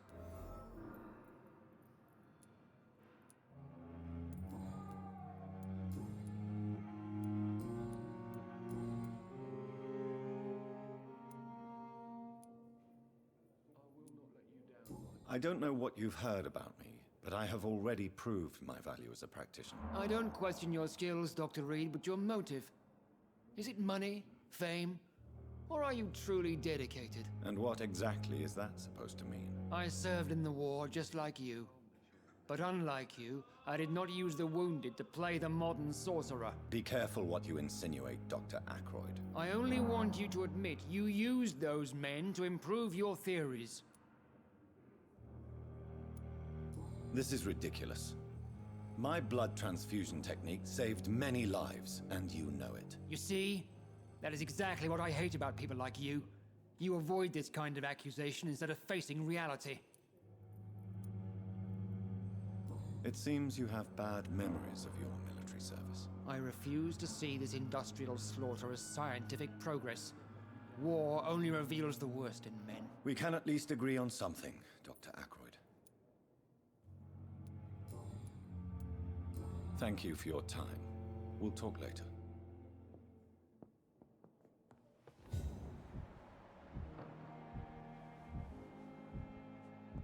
always knew the words to calm the children, Helen. As for me, I'm a lumbering idiot.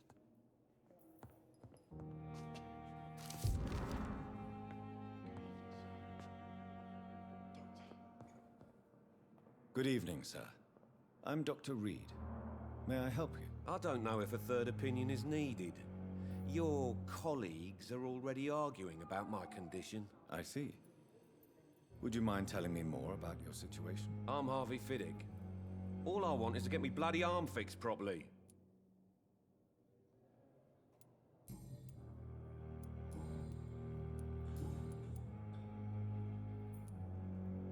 Tell me about the doctors who are arguing about your case. Strickland and Ackroyd.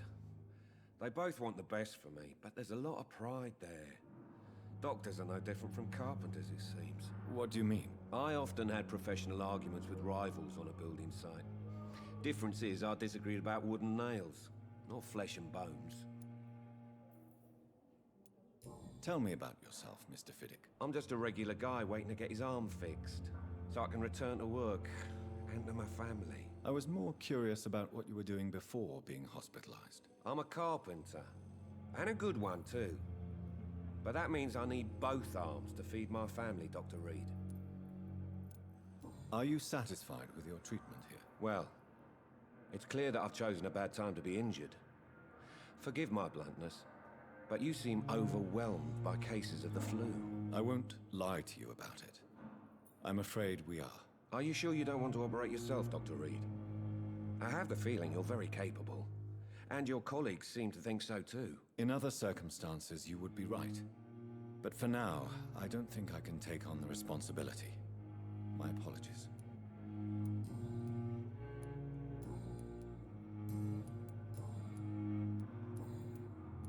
Goodbye for now, Mr. Fiddick. I'll see you later. Nice, sweet girl. Reads me like a book. Never could keep anything from her.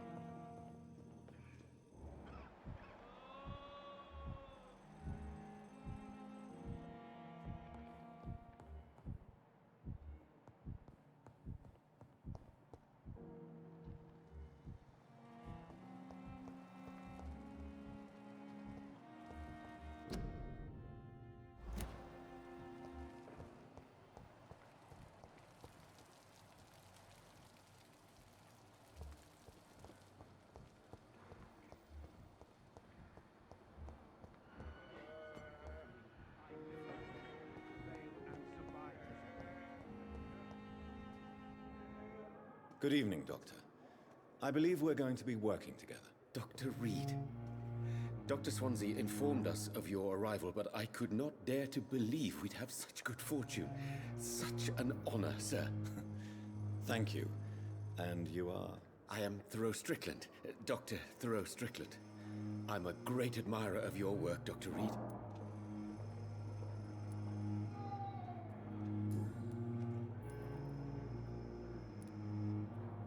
Please, could you tell me something about yourself? I'm a great admirer of your work concerning blood transfusion, Dr. Reid. I run my own experiments. I'm convinced it's the future. What made you choose to be a doctor? I'm not ashamed to admit you and your work have inspired me. I am honored to have the opportunity to work by your side. It's always a pleasure to share scientific and medical knowledge with someone eager to learn. I'll be glad to help you if I can. This epidemic may be the century's most terrible disaster, but I'm convinced that we, as doctors, are the only ones able to defeat it. I based my technique on my mentor's research. He helped me perfect my method. What is yours? I'd rather not talk about it. For now, it's just theories and first approach. My process is purely experimental and unsuccessful. As long as you're cautious and methodical, you may remain empty-handed, but you won't fail. You're not the first one to warn me, but I am convinced knowledge is the main weapon against the ravages of this epidemic. What do you think of Dr. Ackroyd's aversion to modern medical methods? It's a shame he's so narrow-minded. Dr. Swansea taught me that science is about exploring uncharted territory. I'm convinced that's true. With the influenza and all that's going on, you should put your differences aside, don't you think? Why is it so difficult to work together? I believe that if Dr. Ackroyd had been the one to discover the transfusion process, he would be the first to recommend its use. So you believe it's just a question of jealousy and pride? Dr. Ackroyd is as proud as he is blinded by his obsolete concept of medical science. What can you tell me about the Pembroke? Well, it has always been an honor to work with Dr. Swansea. But with your arrival, I can't think of a better opportunity to learn about blood transfusion. You seem quite optimistic. It's a rare and precious attitude in these difficult times. I'm convinced that this epidemic is a test of endurance and dedication for us men of science. Questions remain about our capacity to resolve the situation. True. Last summer, during the first wave of the epidemic, I used to joke with Milton about the extra work. We're not smiling now. Do you need help with anything in particular? Well, yes, maybe. I'm waiting for a batch of products I ordered for my personal research, yet my supplier seems to have vanished. Do you want me to play the errand boy for you? Oh no, Dr. Reid.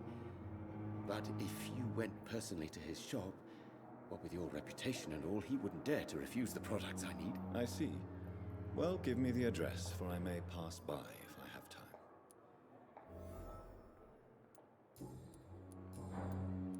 Goodbye, Dr. Strickland.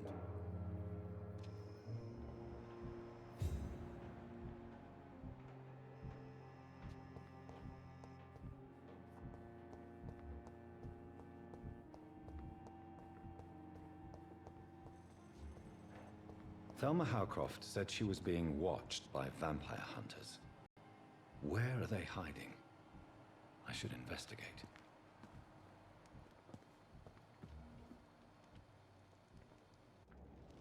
It's locked, all right. Good evening. I'm Dr. Reid. Always a pleasure to meet a colleague, sir. Especially when he was supposedly dead. A colleague? Are you a doctor too? Not anymore, sir. I used to be Dr. Rakesh Chadana. Now, I'm just Mr. Chadana, pawnbroker and humble guardian of this morgue. What do you mean, you used to be a doctor? Was your license revoked? No, sir. It is just that I like to be precise. I run a little pawn shop while taking care of the dead. But I used to be a real doctor.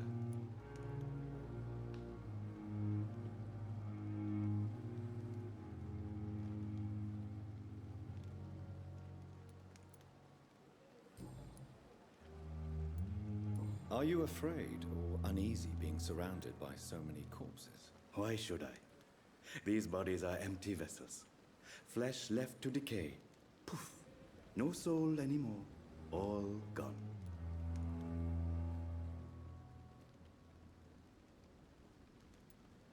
An interesting point of view.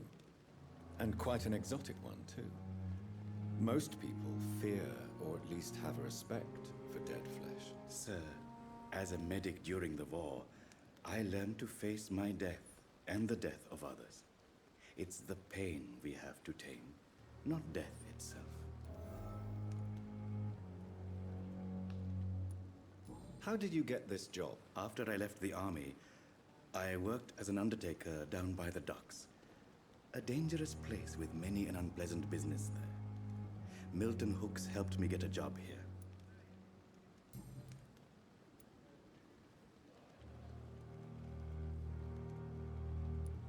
Have we met before? I don't think so, sir. Why? When we first talked, you said you were glad to meet me since I was reported dead. Funny story, sir. Your sister came here a few nights ago. You were missing, and she was looking for your body. She must be very relieved now. Do you work here alone? Yes, very easy work, sir. All I have to do is watch a few bodies. The situation was very different when the main morgue was still open. Why do you have to watch these bodies? Because these poor fellows have no names. We keep them in case someone comes looking for the missing. Sadly, very rarely happens. Why close the hospital's main morgue? It was for sanitary reasons after the beginning of the epidemic. Cadavers had to be moved to the nearest mass grave.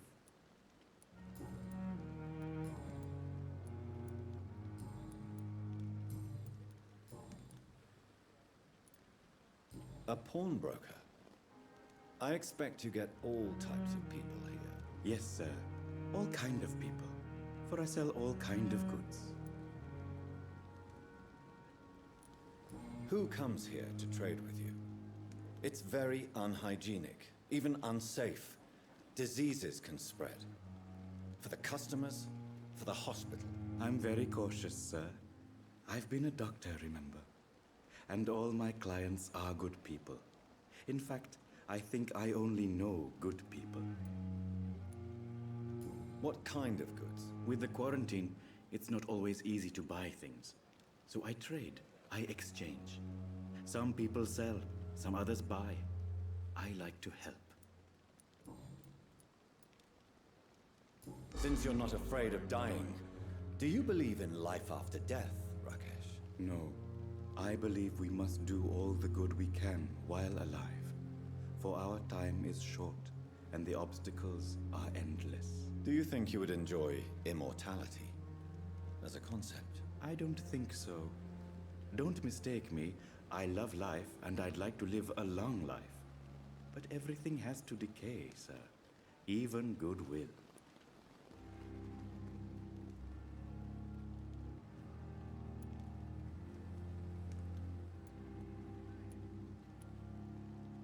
Do you really believe goodwill cannot last? As I said, sir, everything decays. If I was to never die, goodness, I would be bored or worse. And I like to be helpful, sir. Quite depressing, wouldn't you say? Yes, but the good news is we'll all die before losing our humanity, sir. So you're ready to die? No, I am not. I don't fear death, for I won't see it. What troubles me is the pain my death will inflict to those I know. You're a wise man, Mr. Chidana. No, Dr. Reid. I am a foolish man. But I like to think otherwise. Please show me what you have to sell. Of course. It's just trinkets and curios, really. But I'm sure they can be useful.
Good evening. I'm Dr. Reid. Can I help at all? No. Really? Why are you here, then? I don't want to talk. My throat hurts too much. I suppose that this pain is the reason you're here. Is someone taking care of you? Yes. And no. Could you at least tell me your name, sir? Mortimer. Mortimer Goswick. How painful is your throat, Mr. Goswick? So painful I'd rather not talk at all, Doctor. I'm sure you realize a doctor and his patient have to communicate, sir. Would it help if I gave you some paper and a pen? Not really. I see. Then maybe it's not just your throat that hurts, Mr. Goswick. Perhaps your sore throat is just the consequence of something more hurtful. Yes, maybe. But I don't want to talk or even write about it now. How painful is your throat, Mr. Goswick? So painful I'd rather not talk at all, Doctor.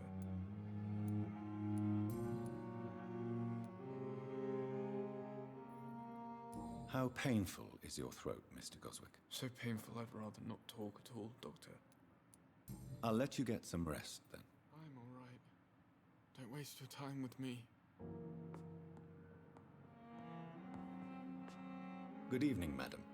Can I help you? It's my son who needs you, sir. I'm Dr. Jonathan Reid. How can I help your son? I'm Beatrice Goswick, mother of Mortimer Goswick. Could you check on him, please, Dr. Reid? I've heard much of your talents as a physician.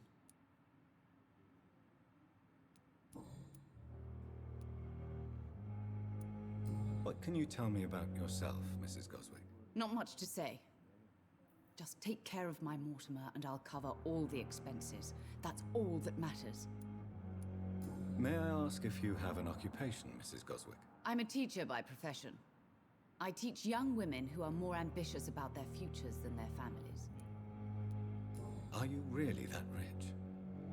Most of the patients here are of a more humble origin, if I may say so. Yes, thanks to my husband. May he rest in peace. I can cover any needed medical expenses. What do you think of your reception here? Any complaints? I have had the uttermost reservations about this hospital since we arrived. But we had no other choice, considering the state of emergency. Is there something in particular that's bothering you? Some of the staff were not especially welcoming. I suspect they're not accustomed to dealing with patients of such social standing.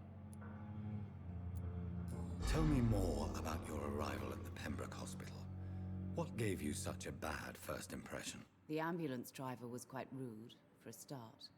And that nurse, Miss Hawkins, seems to have quite a dubious attitude. What do you mean? She managed to secure a bed for my son despite the epidemic. It was a relief, but it wasn't cheap. She charged you for a bed? Yes, and I paid without question, considering the urgency of the situation. I share your concern, Mrs. Goswick. Be sure that I'll talk to the people involved. I don't expect compensation, Dr. Reid. But I'm aware such behavior would not be tolerated in other hospitals.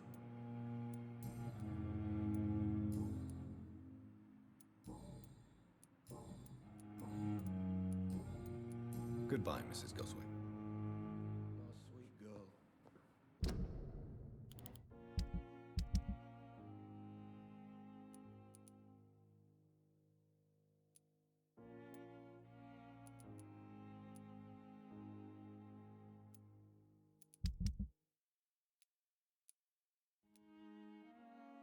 Reads me like a book.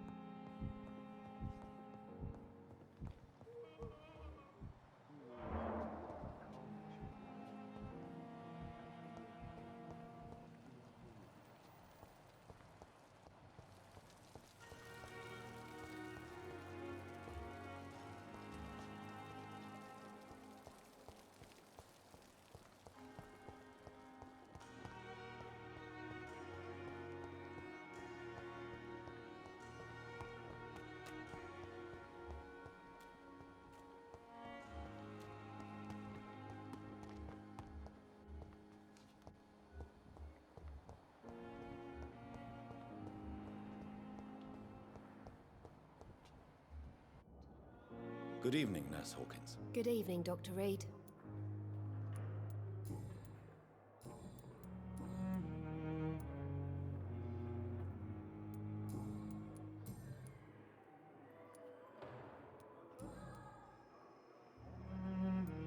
Goodbye, Nurse Hawkins.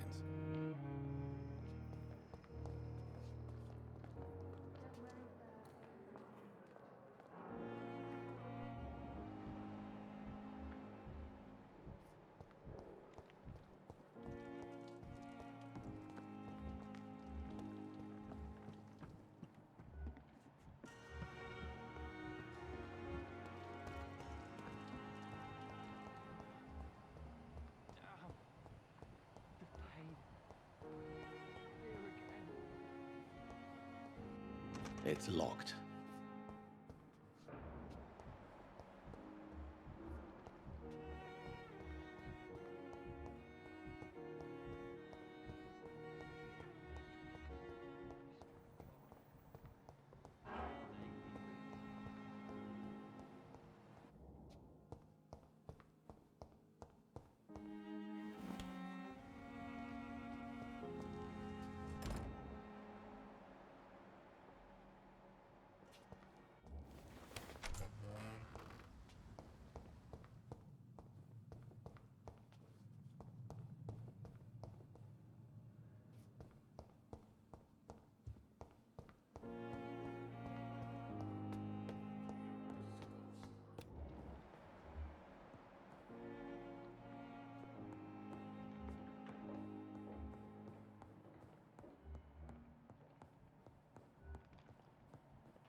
It's locked, all right.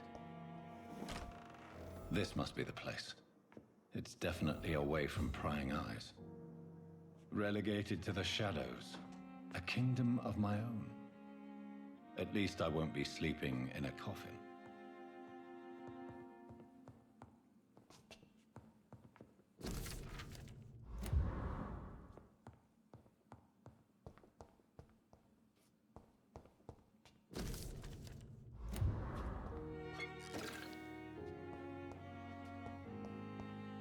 The flower's dying.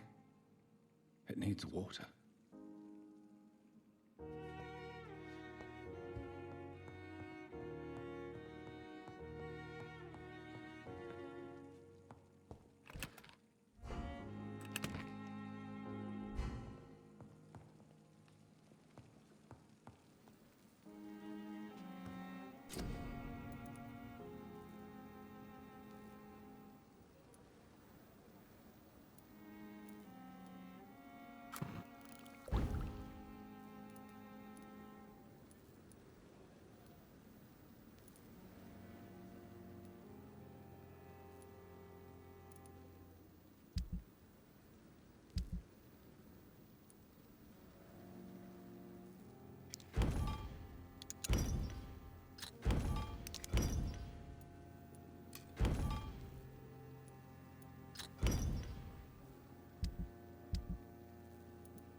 William Bishop's blood is much more unstable than human blood and shows extensive mutation.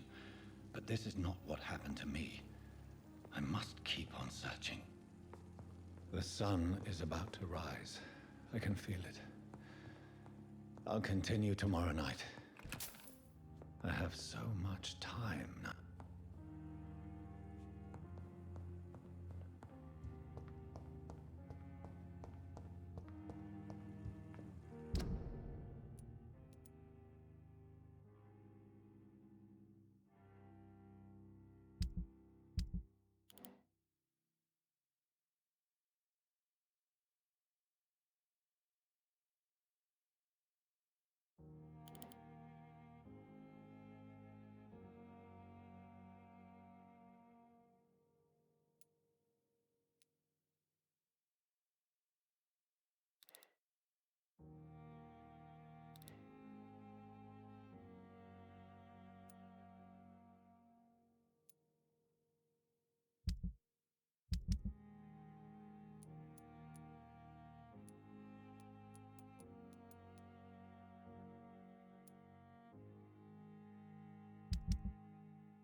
If I'm to stay here until my research is complete, I'd better learn to hide my true nature from the mortals. But what about my thirst for blood?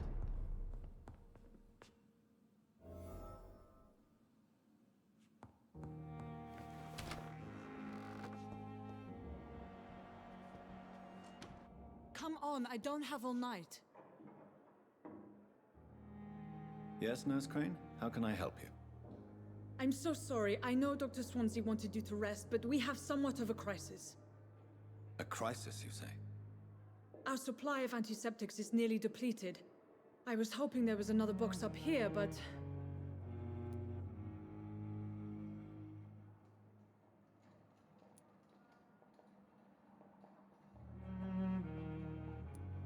Sorry, there's nothing here. Some of the patients won't last the night without them. Honestly, sir, I'm beside myself. I may have a solution. In France, during the war, drugs shortage was a daily problem, and we had to use our wits to overcome the shortages. However do you mean? If combined correctly, certain household chemical products can be used in a pinch instead. Now, where's the hospital storeroom? The storeroom? Fat chance. This is the Pembroke, and space is luxury we don't have. Everything used to be stored in the old morgue. Perhaps I should look there first. Where is this morgue?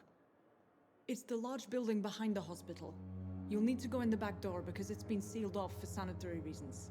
Take this key. It opens a small back entrance at the end of a narrow street. The abandoned morgue behind the hospital. A small door at the end of a narrow street. On my way then.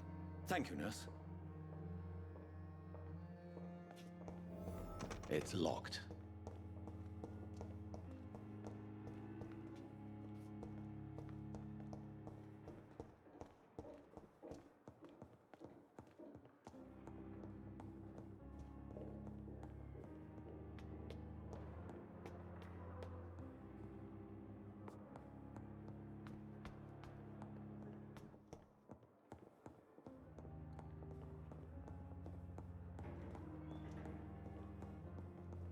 Not now.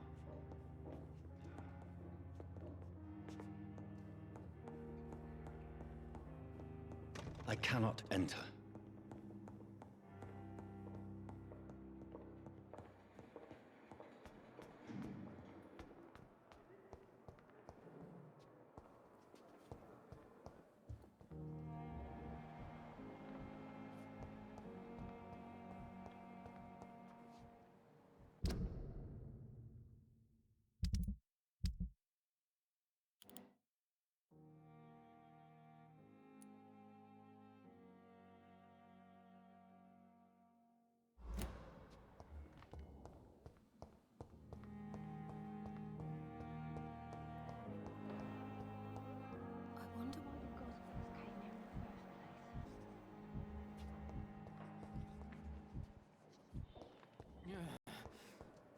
Damn.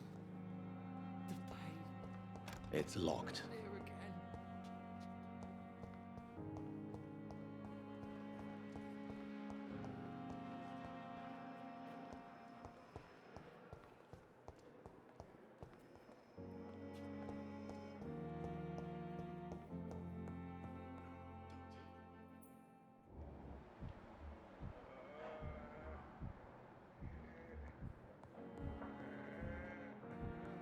Be sure we're making a difference.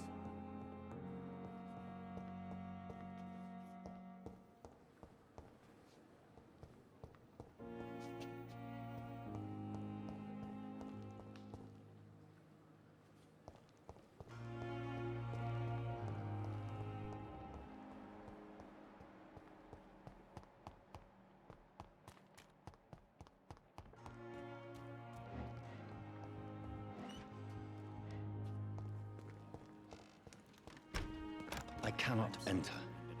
Plain and cold medical bench, sir. I understand you must be very angry about this unfair situation. I managed to arrange to have you buried in the same mass grave as your wife. I hope that might help.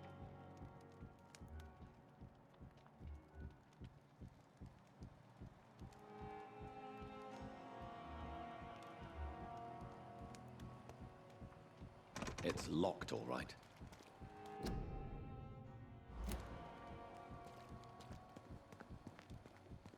I'm sorry you ended up on my plain and cold medical bench, sir. I understand you must be very angry about this unfair situation. It's locked. To arrange to have you buried in the same mass grave as your wife. I hope that might help. It's locked, all right.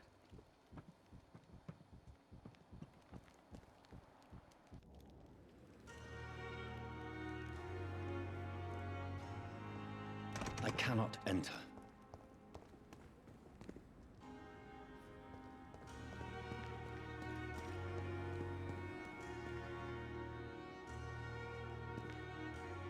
I'm sorry you ended up on my plain and cold medical bench. It's locked. I understand you must be very angry about this unfair situation. I managed to arrange to have you buried in the same mass grave as your wife. I hope that might help.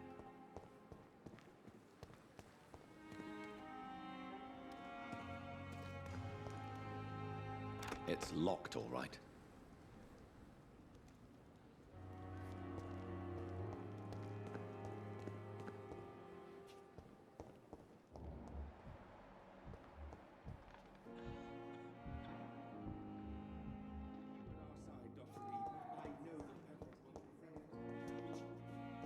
You always knew the words to calm the children, Ellen. As for me,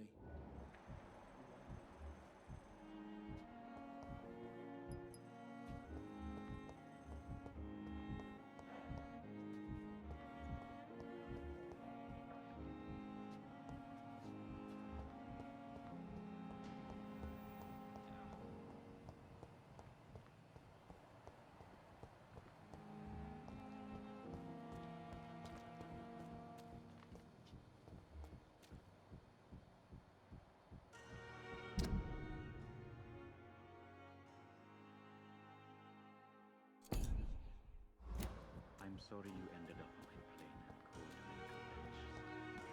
I understand you must be very angry about this. I cannot enter. I managed to arrange to have you buried in the same mass grave as your wife. I hope that...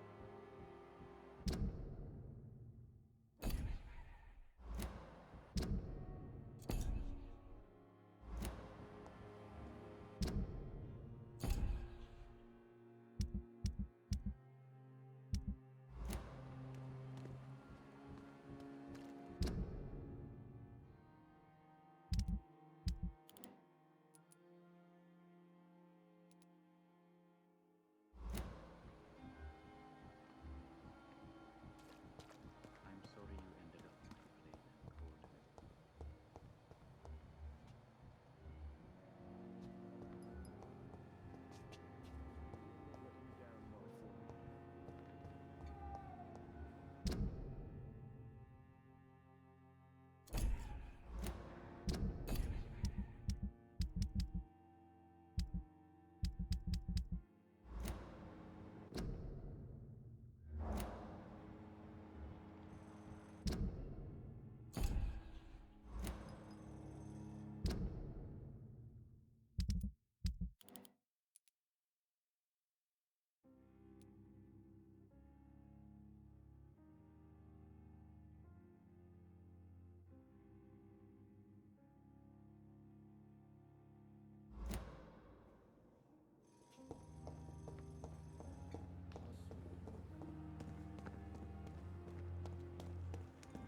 It's locked.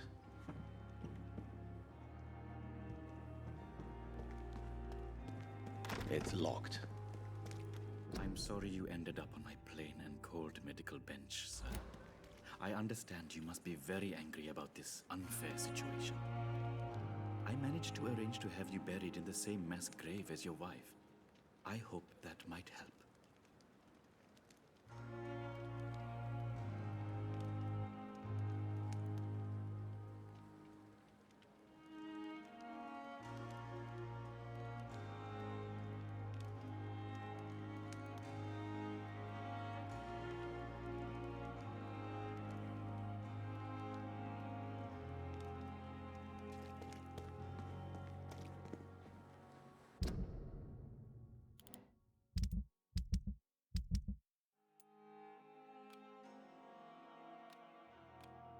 I'm sorry you ended up on my plate.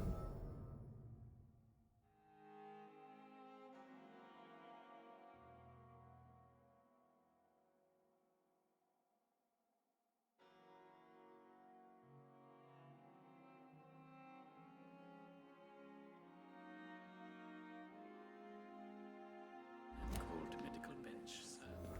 I understand you must be very angry about this unfair situation. But in the circumstances, I'm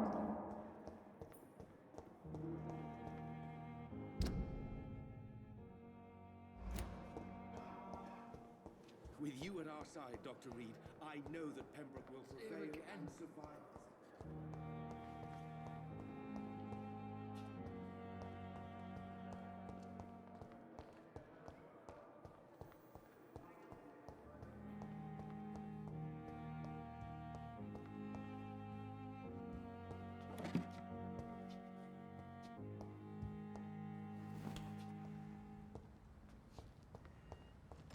It's locked, all right.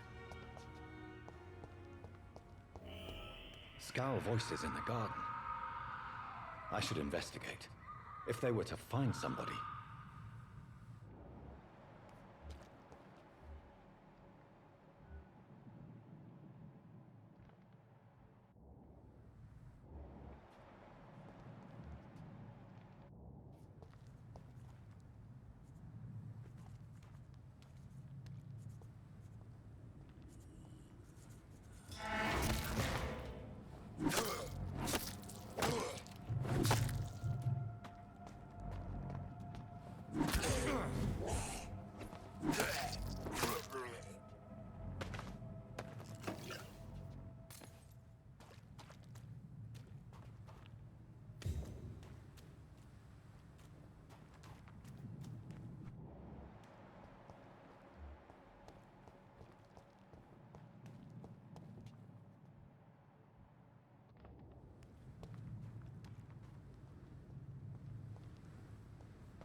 So, Mr. Hooks and Nurse Hawkins are an item. Those two have hidden their affections well.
It's locked.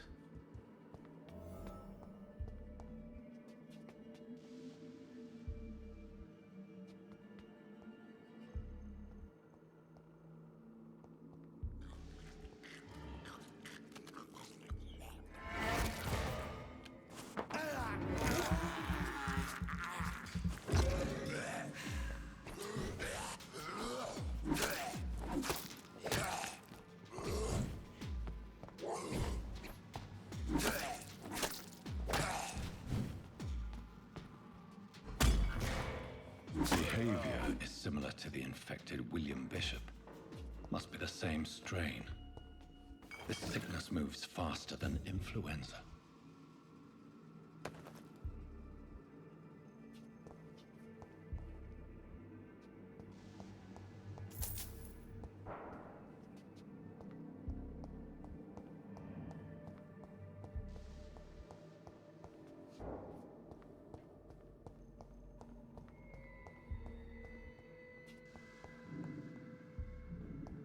Balls of Mars, fortifiers. As popular as they are ineffective. But they do contain iron tartrate, and that might prove itself useful.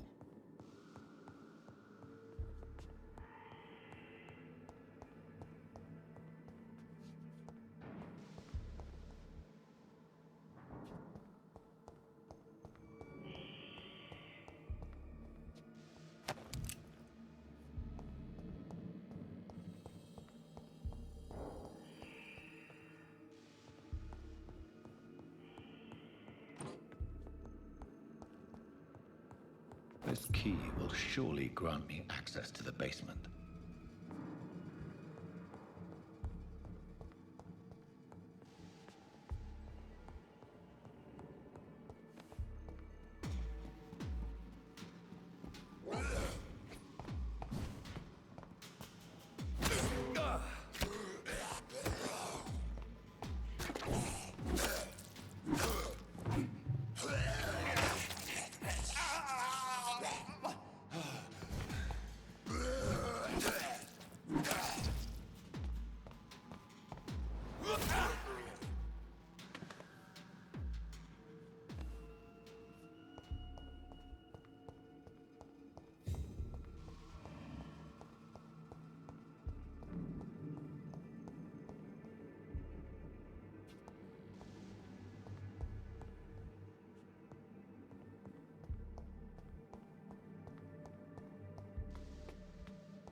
These skals feed from corpses and the husks of animals. They're not after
It's locked, all right.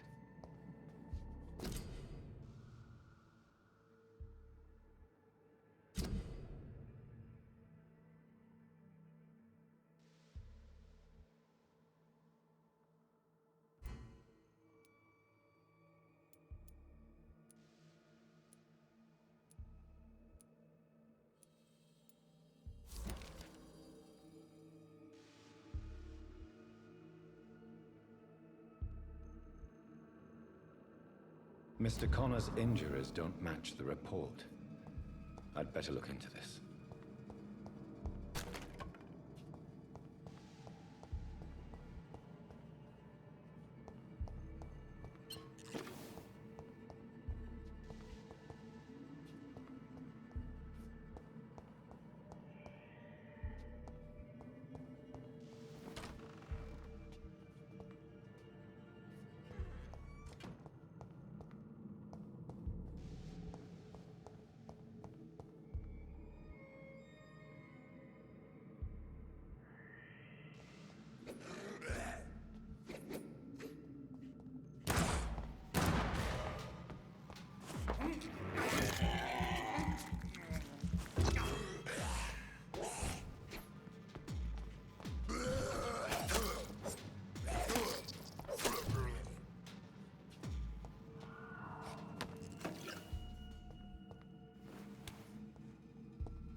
Skals can be so ferocious. I'm not sure I can defeat them without becoming stronger. To drink blood is so tempting. Sodium hypochlorite. Dangerous to administer, but efficient in the proper dosage.